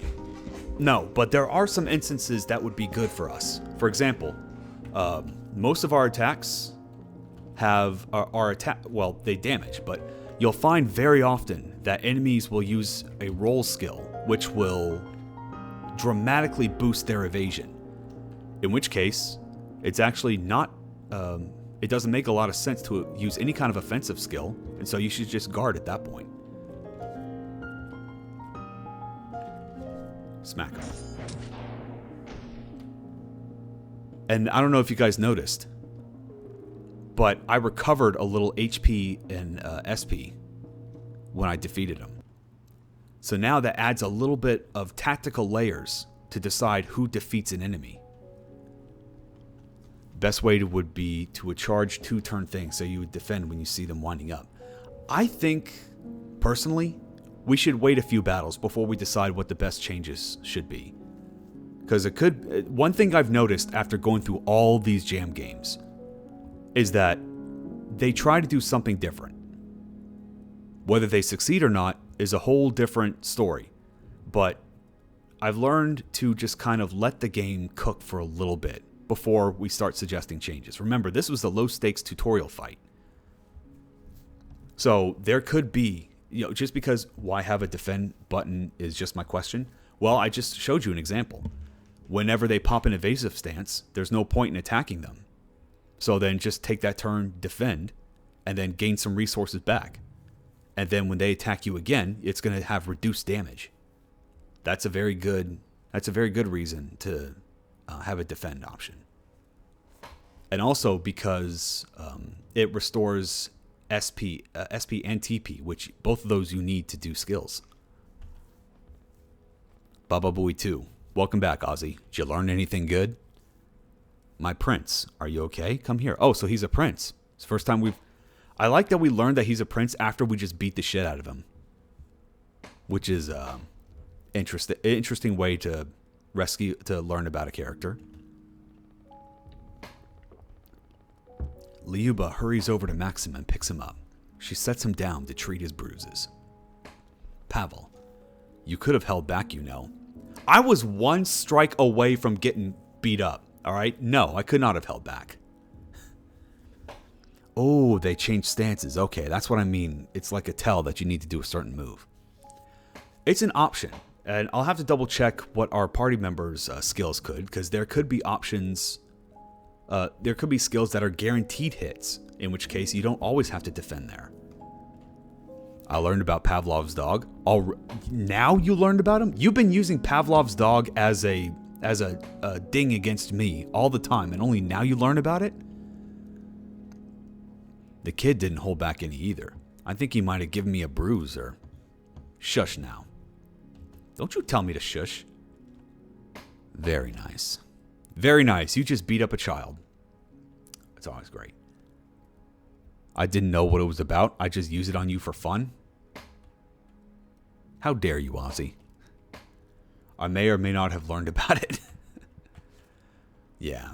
Nah, Ozzy tries to use that on me all the time. Also, I like how I'm still on the verge of death after after just a friendly sparring match. Okay. Oh wait, no. I think I can just heal naturally. I mean, not naturally, but I can there's a free heal around here somewhere. I hope so. Oh yeah, by the way, hey, you guys know about that Dark Souls? You guys heard of a Dark Souls? Yeah, we do bonfire lighting. I don't know if that was intentional or not, but there's a lot of like, if the dev came out and said that they were fans of Dark Souls, I would not be surprised at all. Like, this is just Firelink Shrine, and now we have bonfires. Ah, there we go. There's our heal.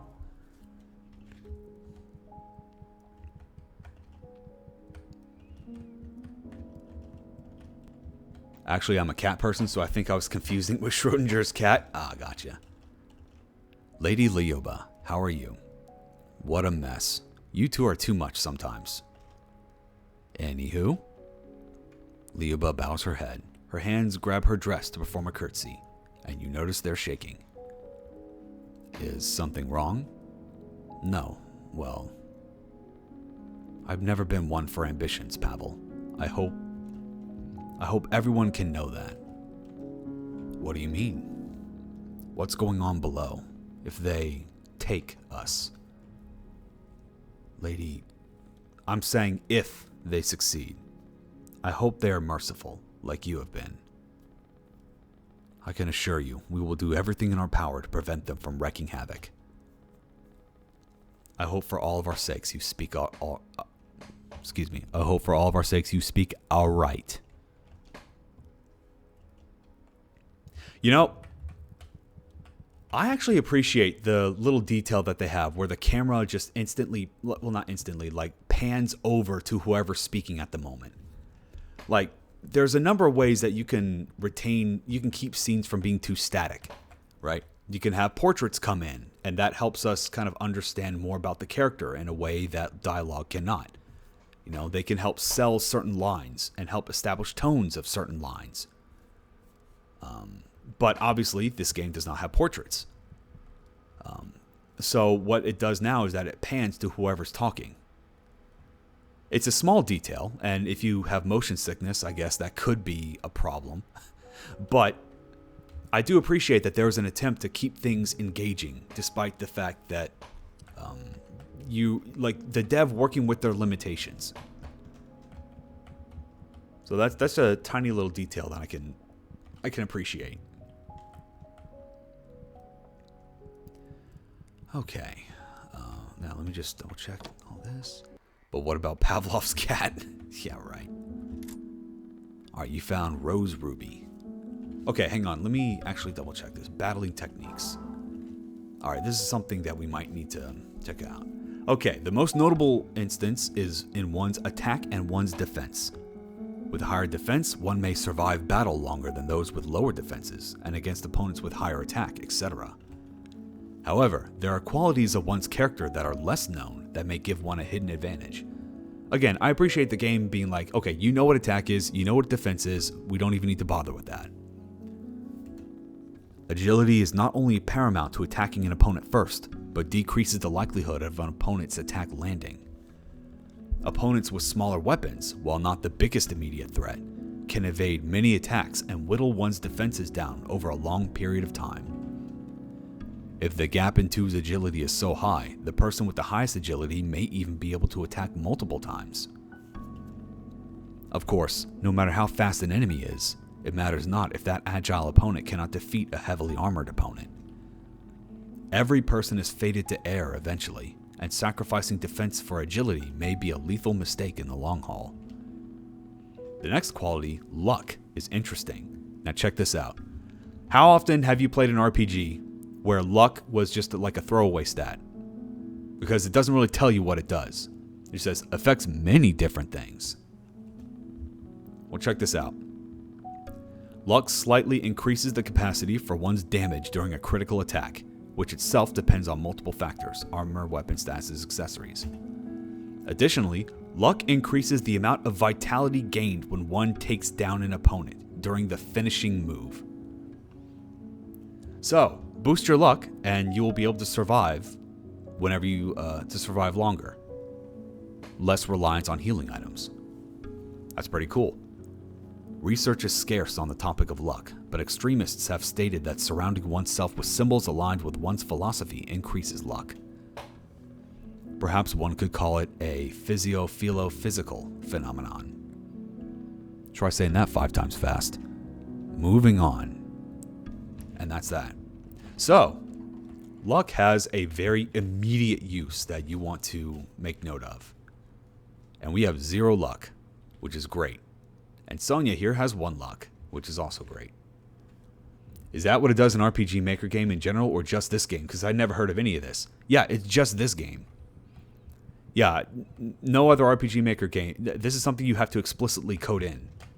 So yeah, there was... You know, I praised Pizza Night at the start of this game for being... At the start of the stream for being very simple and enjoyable. Here we have what's basically the other end of that spectrum. Whereas like, yeah, we're just going to go hard on a battle system design. And I definitely appreciate that.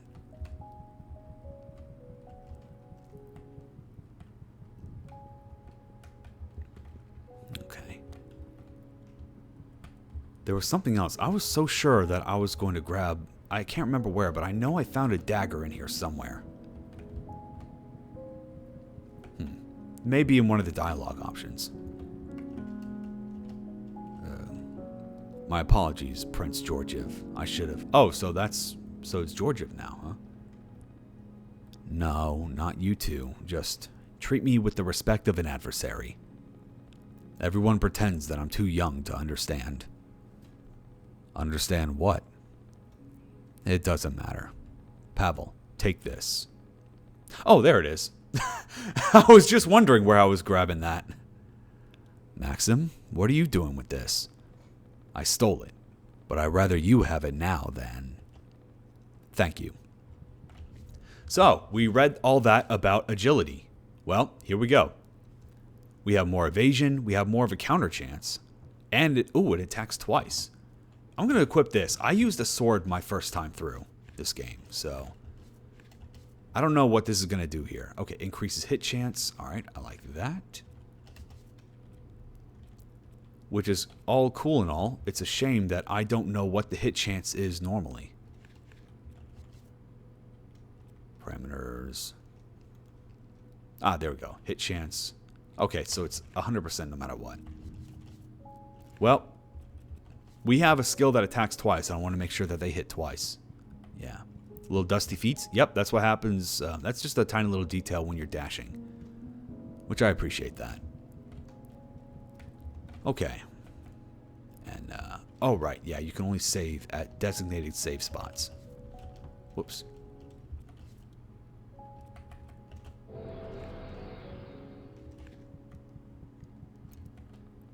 Oh, are you two leaving already? I'll be right over.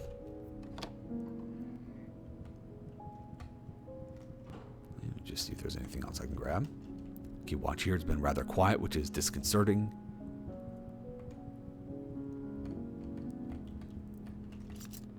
Found poison arrow. Awesome. I also really like how these items, like all these tile sets, have an open and closed variation to them. Please, be safe. You may rest here at any time if you need. And here we go. And for the rest of this game, it's just going to be battles. Until we decide to go back to our, until we go back to Firelink Shrine. But yeah, this is going to be the rest of the game. And you guys can check that out for yourself, because there's no way I'm going to be able to get through all this. So here's the battles. Okay, and then... yeah, it's just going to be attack. Yeah. Okay, so Sonya here can shoot and then do archery. So yeah, Sonya has an evasion skill, and it's very low TP cost. Charge shot, slow attack that deals extra damage, shoot 3 arrows, has a chance of missing, which is... that's a weird way to phrase that. It was like, well, yeah, every skill has a chance of missing. And then a poison shot, which costs an item to use. So, yeah, be careful about that. I'm just going to use attacks.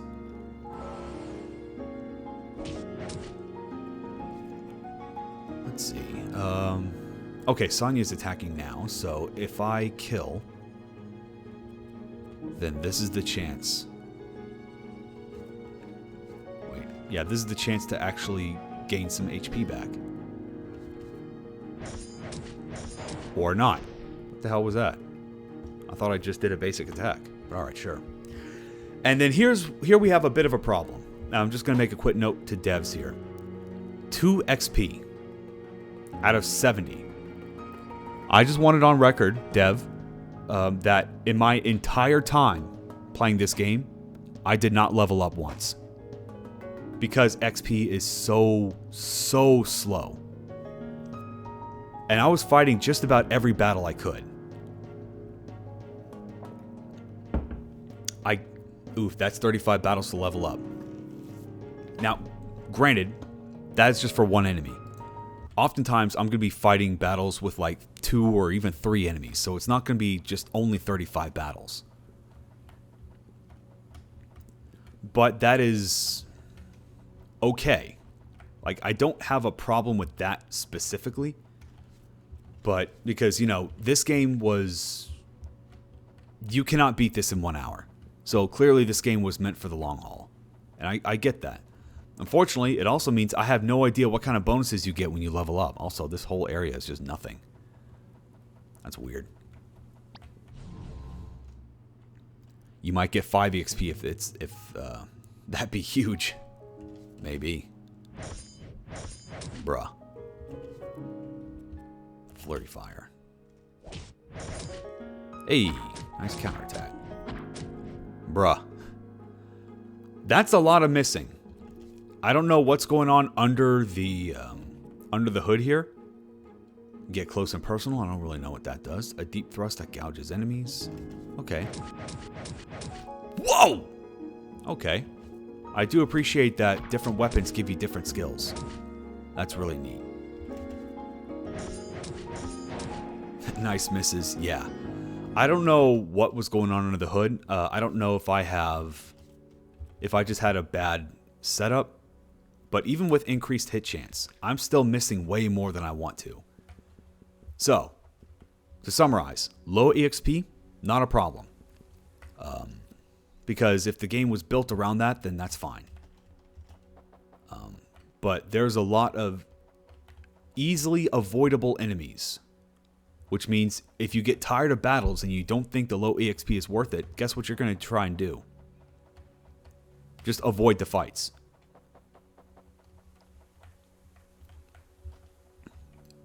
And then when you get into fights, you're going to be missing so often that it's almost not going to feel worth it. Okay, maybe experience isn't the point of the fights, right? Maybe experiences are just a nice bonus. Maybe you can get some other loot out of it, right? Well, that doesn't work either because most of our loot is... we are getting a lot of loot from just exploring the map. I mean, look at this. I got more loot here than I did with fighting. Oh, 2 enemies now. Okay.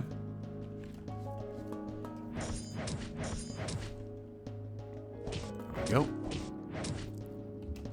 Also, Sonya's about to die. Alright. Oof.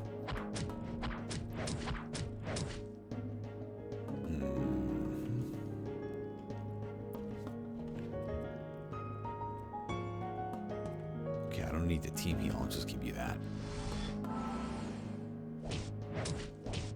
Wow. Alrighty then.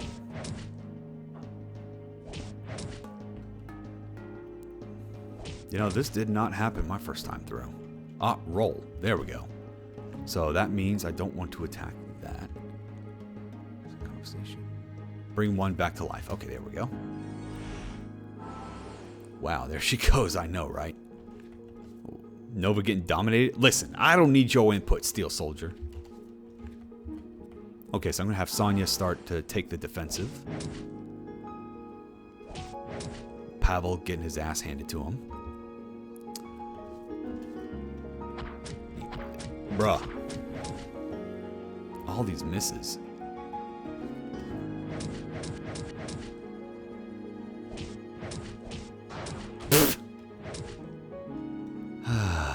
Alright.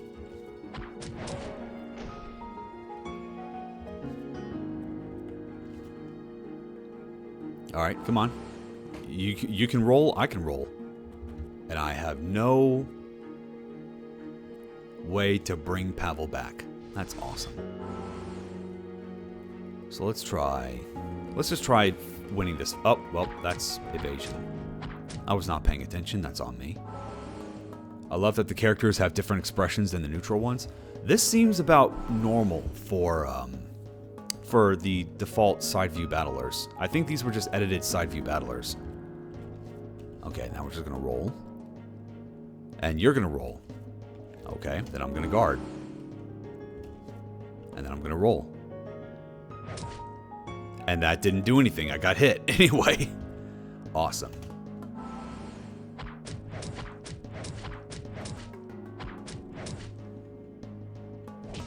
Ow. And then still not even low on HP.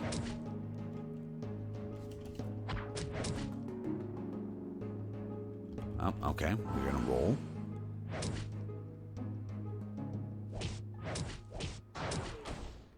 And that's death. Definitely didn't happen my first time through. Oof indeed. So let's think for a second about what a player is going to think when they got wrecked like that. Right? How often do you think a player is going to want to seek out battles after that? And I mean, we had 100% hit chance. Like, look at that. Hit chance 115. And then Sonya's hit chance was 100. Like, yeah, that is rough. So I don't know what was going on with the hit formula, but yeah, that's not great.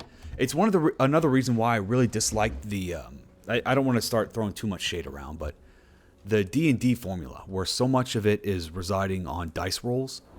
I remember playing Baldur's Gate 3, and I was really frustrated at the start of that, especially at the start of that game, when so many attacks were missing.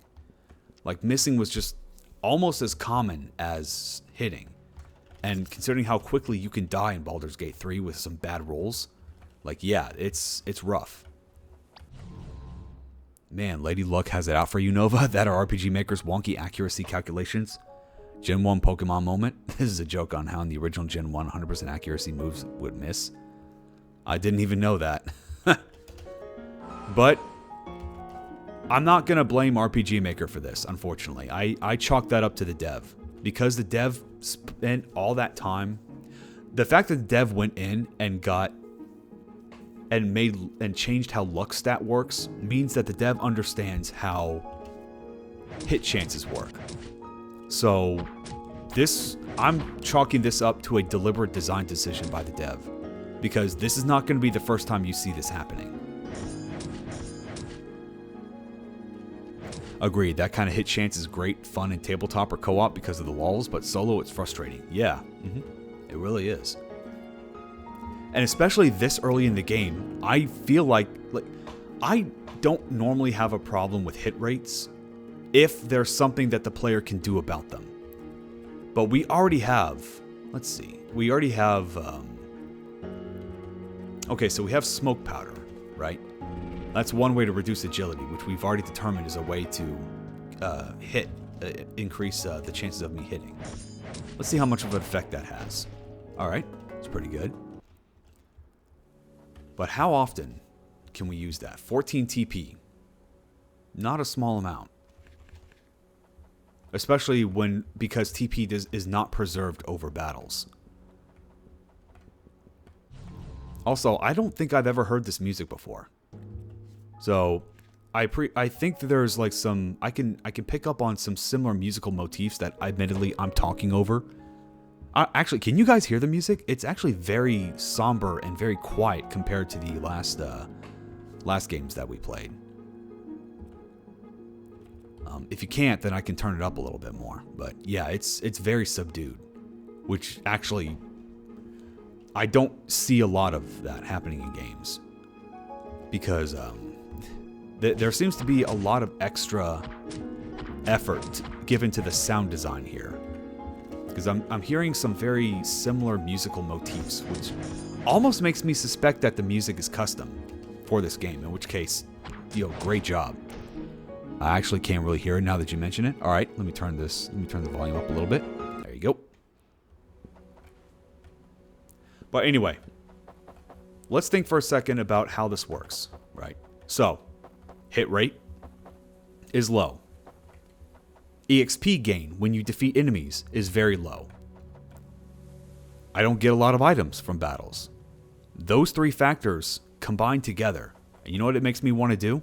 It makes me want to avoid battles. And considering the fact that these maps are really open, it's very easy to do that.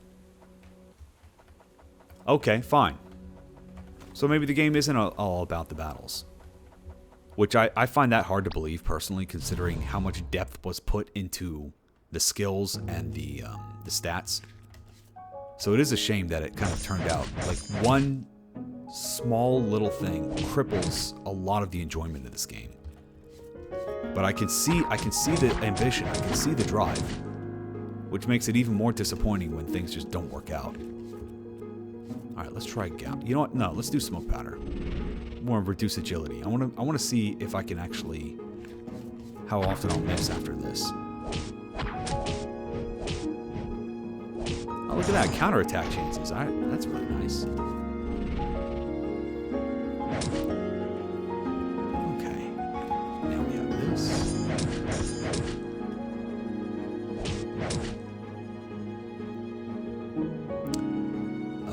Yeah, I'll attack you.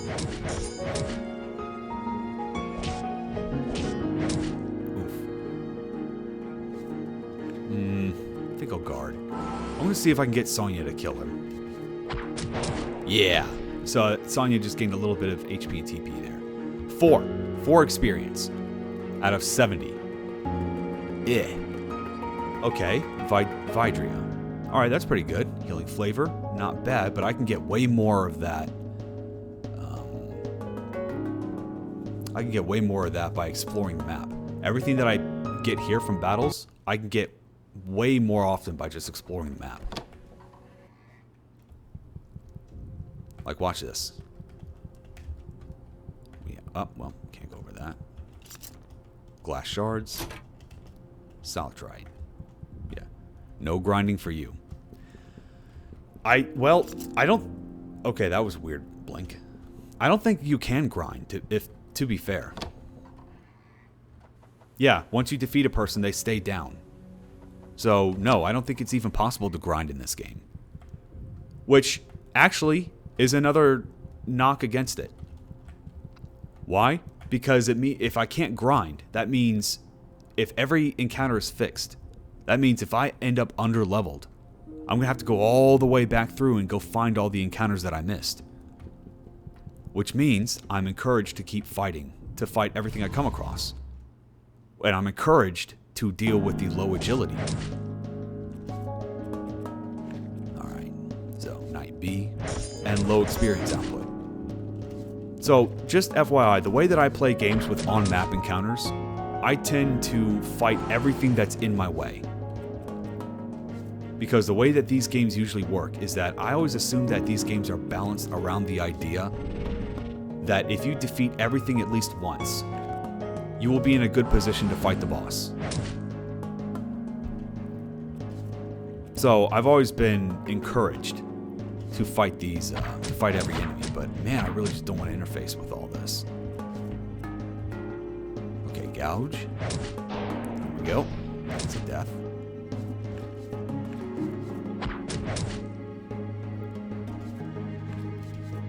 Okay, so the thing I'm noticing right now is that now that oh, why, yikes. Okay, hang on a minute. We're not doing this again. The thing that I've noticed that now, it seems that once I hit somebody with a smoke bomb, yeah, okay, I haven't been missing all that often. But now the question becomes, if smoke powder is so necessary that it's almost, I don't want to say unplayable, but you have so much luck reliance that you almost have to use it every single time, then what's the point of even having it as a skill? Right? Because if without it, like if so many of your attacks are going to miss, then just adjust the formula. I don't mind if like 1 or 2 enemies are very evasive, because then you have, you know, smoke powder, which will get you to, which will help you increase the accuracy. But that should be rare. That should not be the norm. If a skill you have makes the game playable, then that's a problem. There's a difference between a skill being... Oh, here we go, team heal. There's a difference between a skill enhancing your experience and a skill bringing your experience up to the baseline. And when it comes to hit and evasion, right? Reduces an enemy agility, which is good, because that means that reduces their evasion as well. If this happens so often that you need to use this on every enemy, I think that's a system problem, not necessarily a problem with the with like that 1 or 2 enemies. Good point. Feels like busy work. Yeah. Okay, yeah, let's get rid of the thief.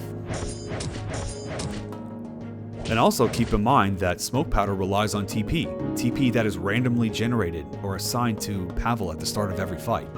So it could very well be that you don't have enough TP at the very start of the fight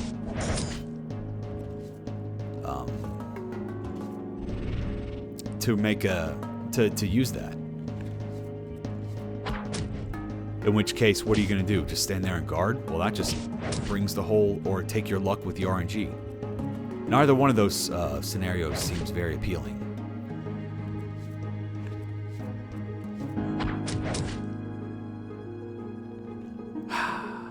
RES synth. I don't even know what that is.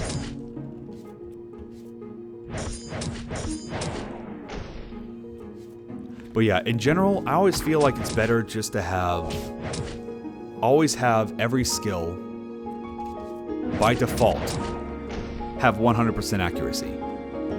Then if you want to introduce evasion later, that's something you can do. You know, have a couple more enemies be more quick on their feet than others, and then have skills to counter that. But by default, if you have to go take an extra step just to bring your accuracy up to the baseline, then I feel like that's unnecessary.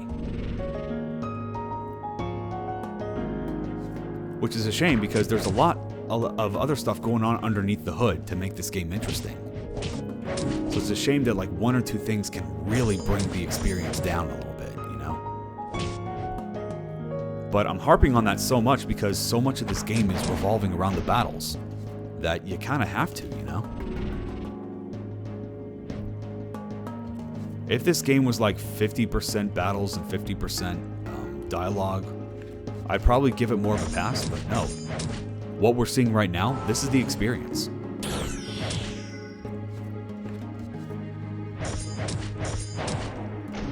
But hey, when it works, it works.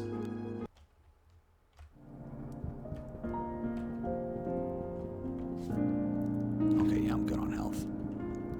And the other thing I definitely appreciate is how detailed all these maps look. So it makes going through and exploring everything very interesting.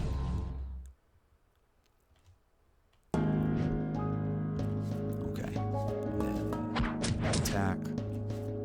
Yep, I can't use smoke powder now, so we just gotta roll the dice. Hey, it worked this time.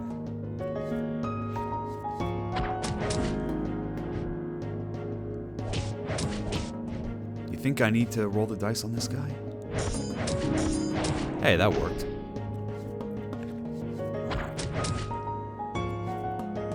Now, smoke powder.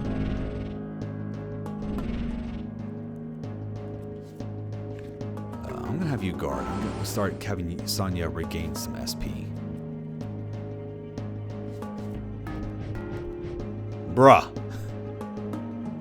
Oh, my agility was down too. Wow. Can't believe that was like 4 attacks. I missed every single one of them. Yeah, my agility was down, but so was theirs.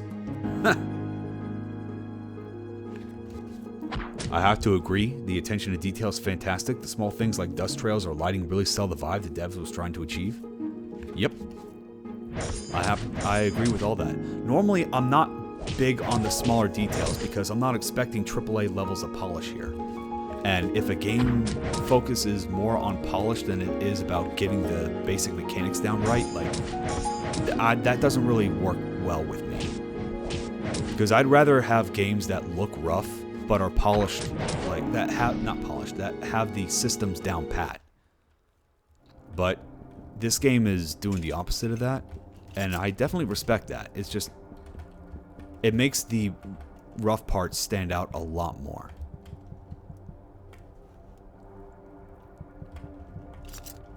There's nothing. Okay. But hey, I'm highlighting this, so overall my impression of this is generally a positive one. Also, there's no icon to tell us that we can push this, which is kind of weird.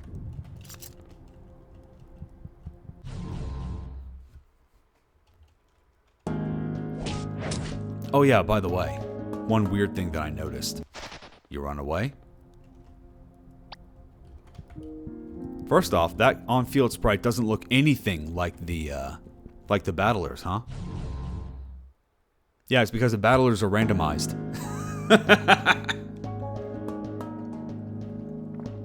Like, why?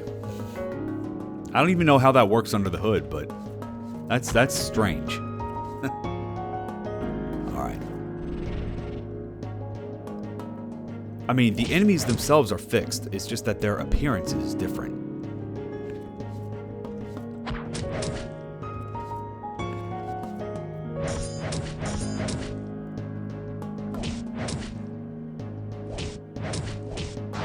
And that's a dead Sonya. And, oh, nope. And we're out. Too slow.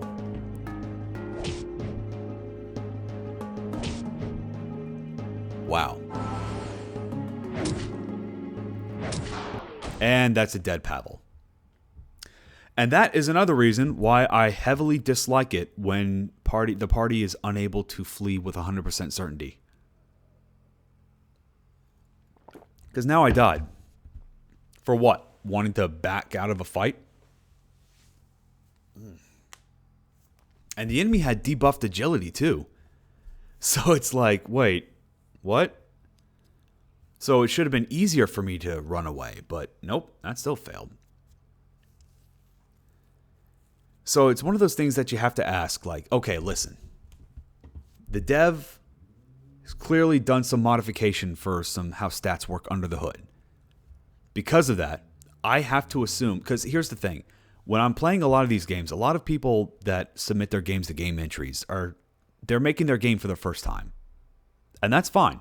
I totally encourage that. But it also means they don't really know how things work under the hood. So when they submit an RPG that has some really weird and borked mechanics, like the accuracy rate or the escape rate. I just assume that they don't really know how to change that. You can all clearly see how a lot of these stats are changed and they don't behave like they normally do. So because of that, I look at situations like this where I couldn't run away. And I'm like, okay, this was a deliberate design decision by the dev. This was not an oversight. So you have to ask yourself, what possible benefit do you give to players? Or what risk do you want players to have not have an escape ratio of 100% all the time? If we're bailing out of the fight, then chances are, things are not going our way, right? So why roll the dice once again to assume to even get out? So obviously there are reasons why you want players to roll that dice. I understand that. But you have to think about it in terms of use cases, right? It's like, okay, why do players want to run away from a fight? The only scenarios I can think of are A, the player is about to die. B, the player just doesn't want to fight. They just want to get a move on. They just happen to run into the enemy. And C, they're trying to preserve their resources and they like their HP and their SP. And they don't want to, and they just don't want to expend them on a fight that they could normally easily fight. But in this case, they just don't want to waste the healing resources to bring them back. None of those scenarios I can think of would benefit from a dice roll that on failure would prevent you from leaving the fight. So when you think about it in terms of, okay, why do you want this mechanic in, right?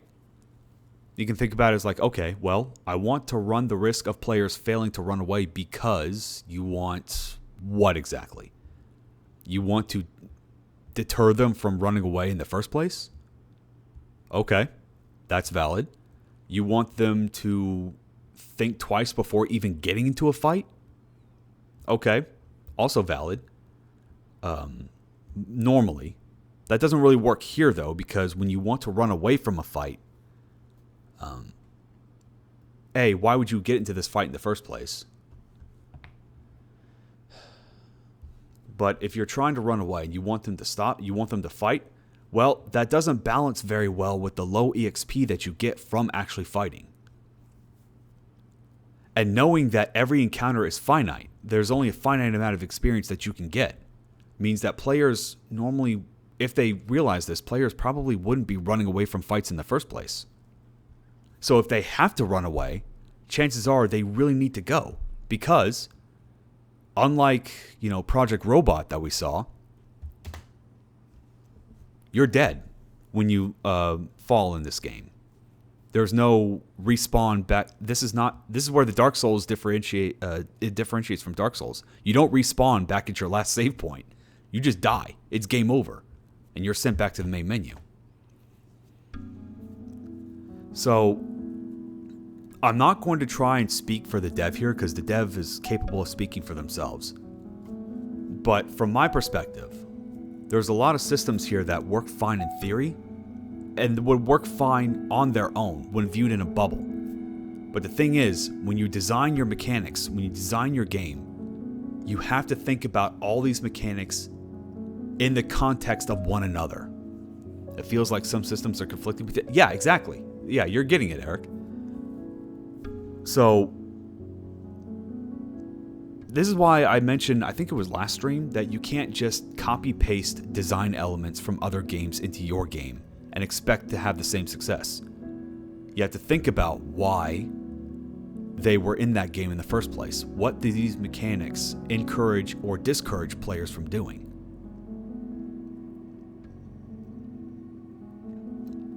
So that's something that I think that the dev should probably work more on with Ocean Roses here.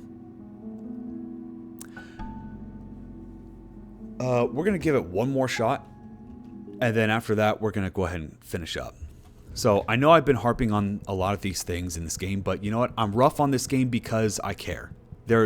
On paper, there's a lot going on here, and I feel like this game sticks out among all the others for these reasons. You know, clearly there was a lot of effort put into the design, the immersion, the atmosphere, and I definitely appreciate that. And there was definitely heart that was put into the mechanics. And that's why it's even more important. Let me just go ahead and save here. It's even more important to get the small stuff right. I get it. It's a jam game. And because it's a jam game, you don't have that much time to really refine things and make them work. But if that's the case, then it's the scope that I question. You know? Did you think that you could pull this off? Such a complex system in such a short amount of time? Because now, I want to reiterate that I never got to the end because of these small frustrations in the battle system. And that sucks. Because I really, really wanted to see more from this game. I wanted to see what we got to the end, because it's hard to really explain here, but there is a lot of small details. Like a small little interaction between... In fact, I hope I can get to it here. A small interaction between Pavel... Wow. A small interaction between Pavel and Sonya that I really appreciate. Dev, the one, if I don't get to it, the one I'm talking about is when you keep re-examining a gate that's already locked. Sonya getting increasingly more irritated. That's a small thing, not standout, but it's a bunch of moments like that that really wanted me to, that made me want to keep going. So to get held back by something like this is more frustrating than if I played a game that was just obviously apparently broken from the outset.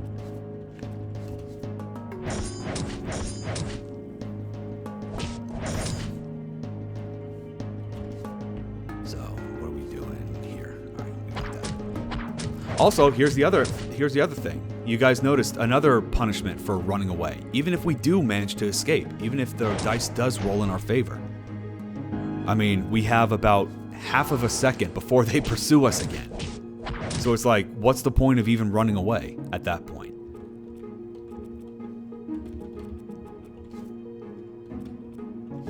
So you manage to escape, but you get caught in geometry, like I just did. And now you're back into the fight again, this time with everyone back at full health, and you still worse for wear, putting you in a much worse position than when you started.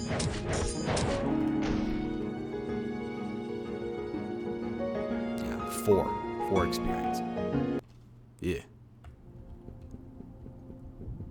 I get that it all adds up, but man, it's rough. Oh yeah, and there's the illusion of...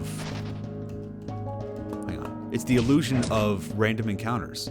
You know, a few months ago, I had a spat on people in my Discord about random encounters versus touch-based encounters. And everyone in my Discord is like, oh, touch-based encounters are so much better because you can choose to avoid enemies if you wish. You can see how I'm clearly able to avoid the enemies here, right? Right?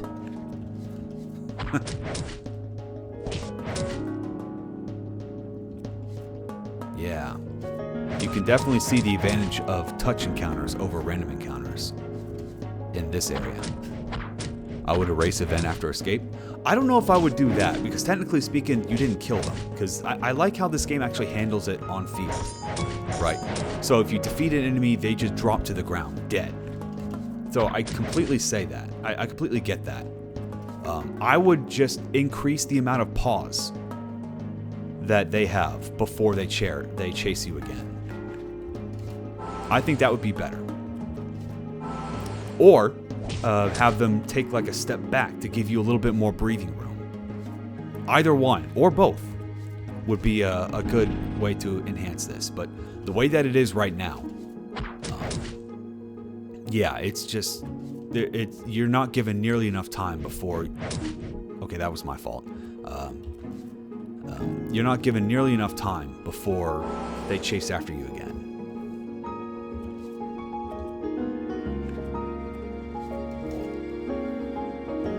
Right? No, I'm left-handed. Aha, you're so funny, Sharpie. You're so funny.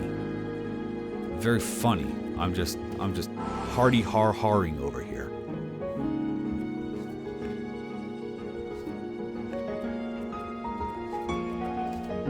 The way I handle on-map encounters, you become invisible to enemies for a brief moment. Think of iframes in a platformer used in RPG settings. That's another way to do it. You know, one way is not necessarily better than the other. There's just different ways to handle it. And that's why it's really rough when it comes to trying giving suggestions for feedback. Because due to the nature of like creative decisions like these, it's really difficult to know like what is the objectively best way to get back to it, because oftentimes there isn't.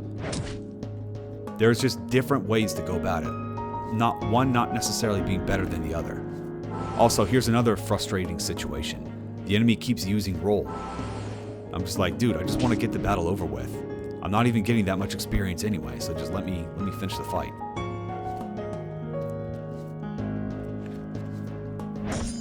I figured if you want to go back and fight them, you can leave and re-enter the map, but yes, there are many ways to do it.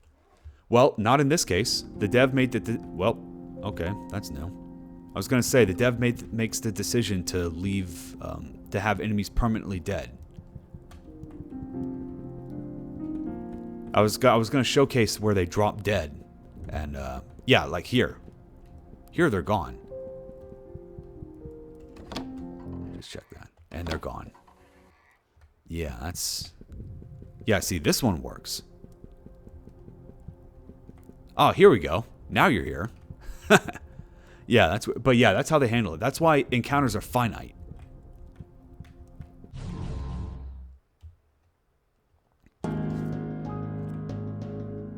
So yeah, all this combined together makes me think that the dev, like, it would not be better to have random encounters here. But the fact that you basically can't avoid a lot of these enemies means that they want you to fight to some degree, which obviously for an RPG like this, yeah, that's obvious, but which makes nailing the like stuff like accuracy and other mechanics even more important. But it's just, if it all adds up over time, the low experience output, the accuracy issues, they all come together and they just compound over and over and over again throughout your runtime of this game. And eventually it just kind of grates on you. Okay. Found weird, yeah. Artisan flavor, bandage, and artisan flavor. Yeah, and this is not a game where you can save anywhere you want, so you really need to pay attention to the mechanics and make sure that you understand how this works. Oh yeah, and yeah, so that's another thing. It's like, you can't just save anywhere. You have to save at designated save spots, which, for the record, I'm okay with.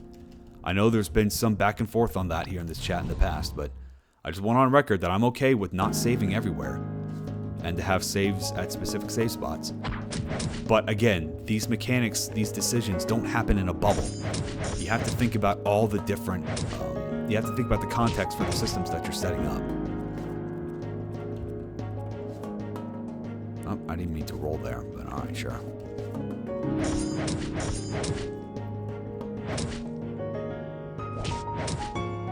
And Pavel's about to die. That's just brilliant. So what do you say we do a team heal? Yeah. That being said, I do appreciate the low numbers, because it makes things like a critical hit go from like 3 to 5 damage. That makes it very significant. So yeah, I definitely appreciate that. And now we're in the other situation where he keeps using roll. And so now we have to, and the pace of the battle, it just grinds to us. And he does it again. And the pace of the battle grinds to a screeching halt. Look at all these turns that I have that I can't use now, because I don't know if I want to roll that dice. Screw it, I'm going to use it, because why not? Smoke powder, just, you never know. Yeah, see? If nothing else, I would definitely put, like, I'm not opposed to enemies using roll to increase their evasion chance, because, you know, that forces you to adapt, you know, maybe guard, gain some of your HP, SP back. That's good. I like that. But then why is there a cooldown on guard? Why can I not use that multiple times? And the enemy can use roll multiple times. Because then I have to rely on roll to make sure I have enough TP to use roll, which granted, that's low TP. But if I don't, then I'm forced to attack. And that's just a waste of a turn, waste of an action. So I would take out roll on some of these other more tanky characters. Probably leave it back on the evasion characters like the thief or whatever. But yeah, you just gotta ask yourself, like, why?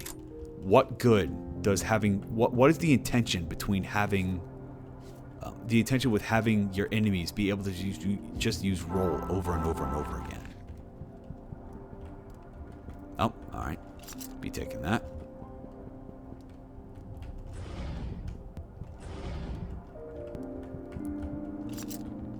Yeah.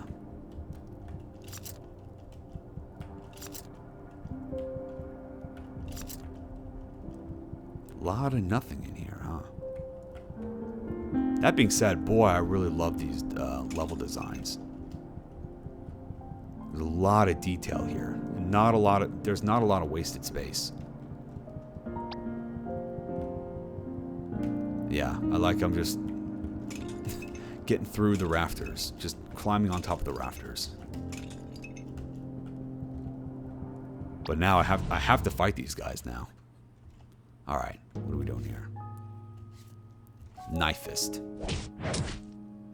Okay, we can take you. Alright, Flurry Fire.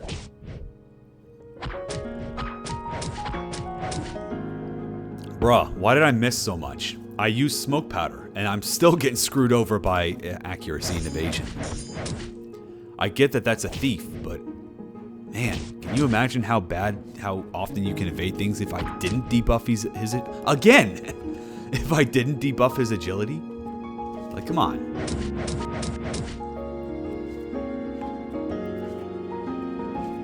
I like these chibis a lot better than the default ones.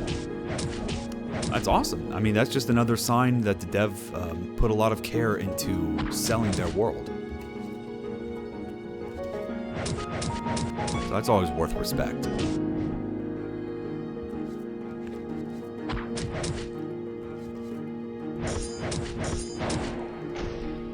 I don't know how much custom work went into these chibis, I gotta admit, but I agree with you, Looney. I like these a lot.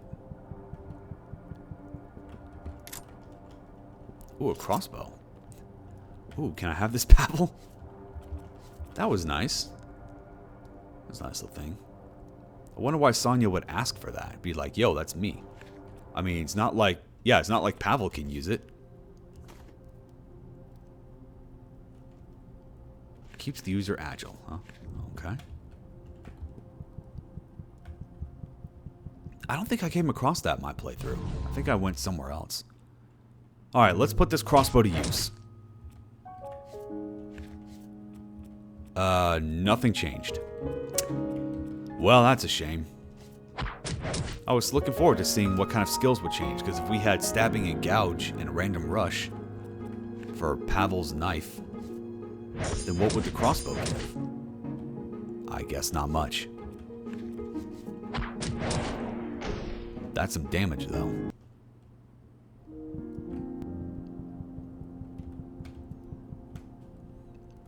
Well, fine. Guess we gotta.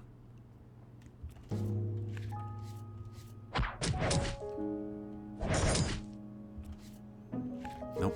Okay. Well, thank you for using roll when you didn't need to, because... Oh, well, okay. I have to target you now. Again with the roll spam. I can do that too, I guess.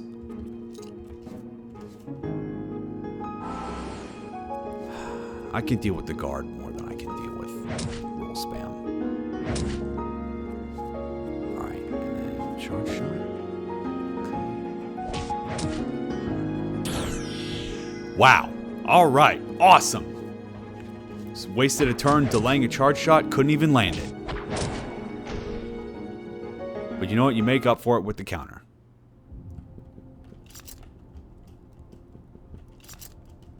Okay, there's a bunch of other stuff here.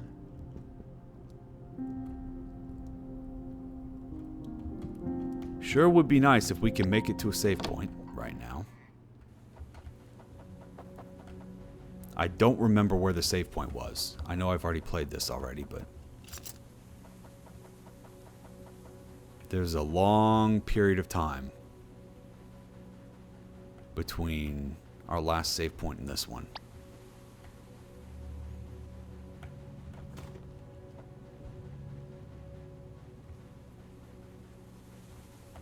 Look at all that experience I'm leaving behind. Like, I get... And the other thing, because battles take so long, the fact that there's 1, 2, 3, 4 fights on this one map alone. Yeah, 4 fights. Boy, that's going to slow you down. And again, as a judge, I can only... Like, that's going to make a difference because I didn't see the ending to this. Which could be... Oh, here we go. Which could be avoided if we just reduce the amount of enemies and then increase the amount of experience that they give. The door's locked. Whoever Maxim is. Who's Maxim? Wait, why is Maxim talking? That's not right. Perfect. What about that window there? Maybe we can throw something and get inside. It's worth a shot, says Maxim, who's not here. Let's get some rope, says Sonya. Not you, Sharpie! Pavel, the door's locked. Yeah, here's the interaction I was talking about that I appreciated. I know, I was just testing it. Also, yeah, this is definitely not Maxim because she just said, hey, Pavel, the door's locked. And Maxim's like, I don't know, I was just testing it. Okay. Pavel. What? It doesn't hurt to be diligent. It hurts to be stupid. The keep is under siege. Right. Sonya gives you a light smack against the cheek. Come on. And now she just keeps beating you. See, it's moments like that that I really wanted to see more of. And that's why I really wanted to just keep playing this game, but I couldn't. Also, where do I go from? Oh, okay.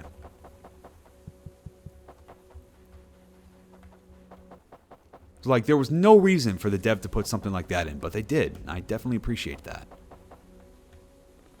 Okay, here is a... Well, this isn't really a boss fight, but... Not yet. We want us to strategize first. Not really strategize, more like prepare.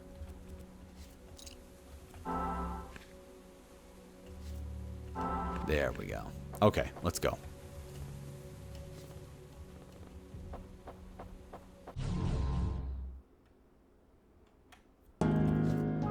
Okay, we have tactician. Yeah, we're gonna use poison arrow. There we go. And then you are going to just... We're gonna let the tactician just slowly suffer from poison and just put our efforts everywhere else.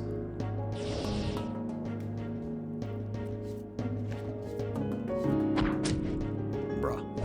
Oh, right, you are evading. Okay.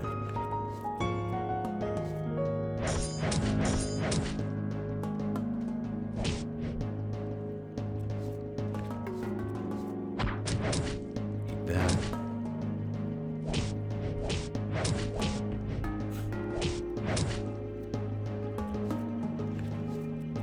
And yes, I am going to say that I understand that RNG is helping me in this instance with the evasion problem, but I think my point still stands. You know, we could have agility buffs. We could have equipment that boosts our agility. That would give us some form of control over, you know, this kind of RNG, but it doesn't have it right now. Game seems real cool, issues aside. Yeah. I mean, yeah, I'm highlighting it because, like, despite all the gripes I'm bringing up with this game, there is a lot of things here worth liking, and that's why I'm particularly hard on this game, because I see the potential. I see how well this could have turned out. So, I wanted everyone to see it. I want everyone to play it, and most importantly, I want everyone to give your thoughts on it. Because my perspective is just that, mine.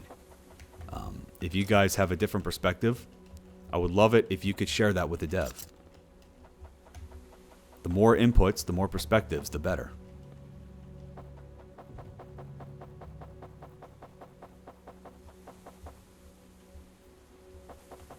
Okay, so we got ourselves a rope. I mean, just one more time. Let's check it. Oh, I get smacked again. Well. It looks good. I like the more neutral tones. Not quite as colorful. Yep, that's a very subtle shading. Overlay. So yeah, when we have, a lot of times when you have night games, games that take place at night, you have like a really strong overlay. So much so that you can barely see the edges of the screen. But no, whoops, this game doesn't do that. It's like, yeah, no, we have a slight lighting change here. And that's enough. That's all you really need. And the beams here are clearly moonbeams. So you don't see that often in games like these. Because when I see the moonbeam, when I see the god rays at the top, I usually think of it as sun rays. But no, here it's used effectively as moonbeams. So yeah, definitely appreciate that. And there we go. Black maps are used to hide bad mapping. Hey, if it works, then sure. Yeah. Okay, well. And we're actually going to stop right here. I have no idea how close to the end we are here, but yeah, I think you guys have seen enough to know what this game's going to be like. So now it's up to you to decide whether or not you want to give this game a shot. I have put a link to this game page in the description. I mean, not description? This isn't a damn YouTube video.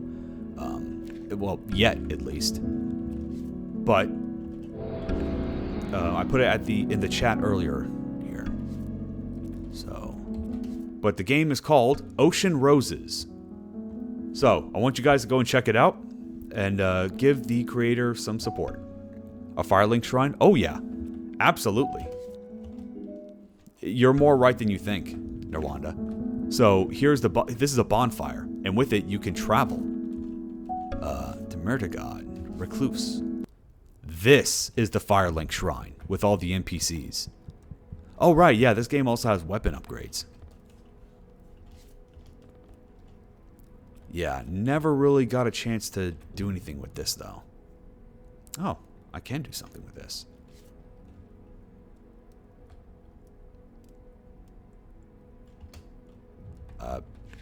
Okay, that was weird. Yeah. Ah, there we go. Yeah. Okay. But yeah, that is... There's the blacksmith.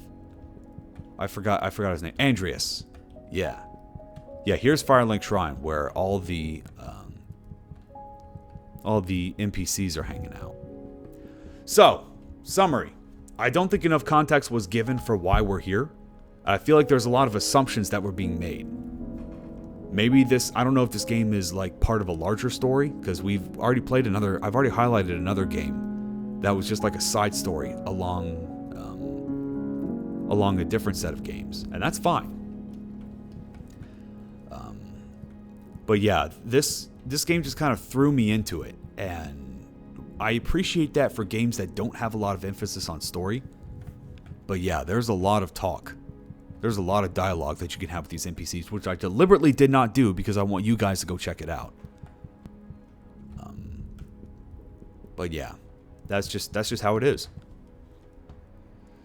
So with that, I'm going to go ahead and cut it for today. Thank you for making Ocean Roses. I hope you continue to work on this.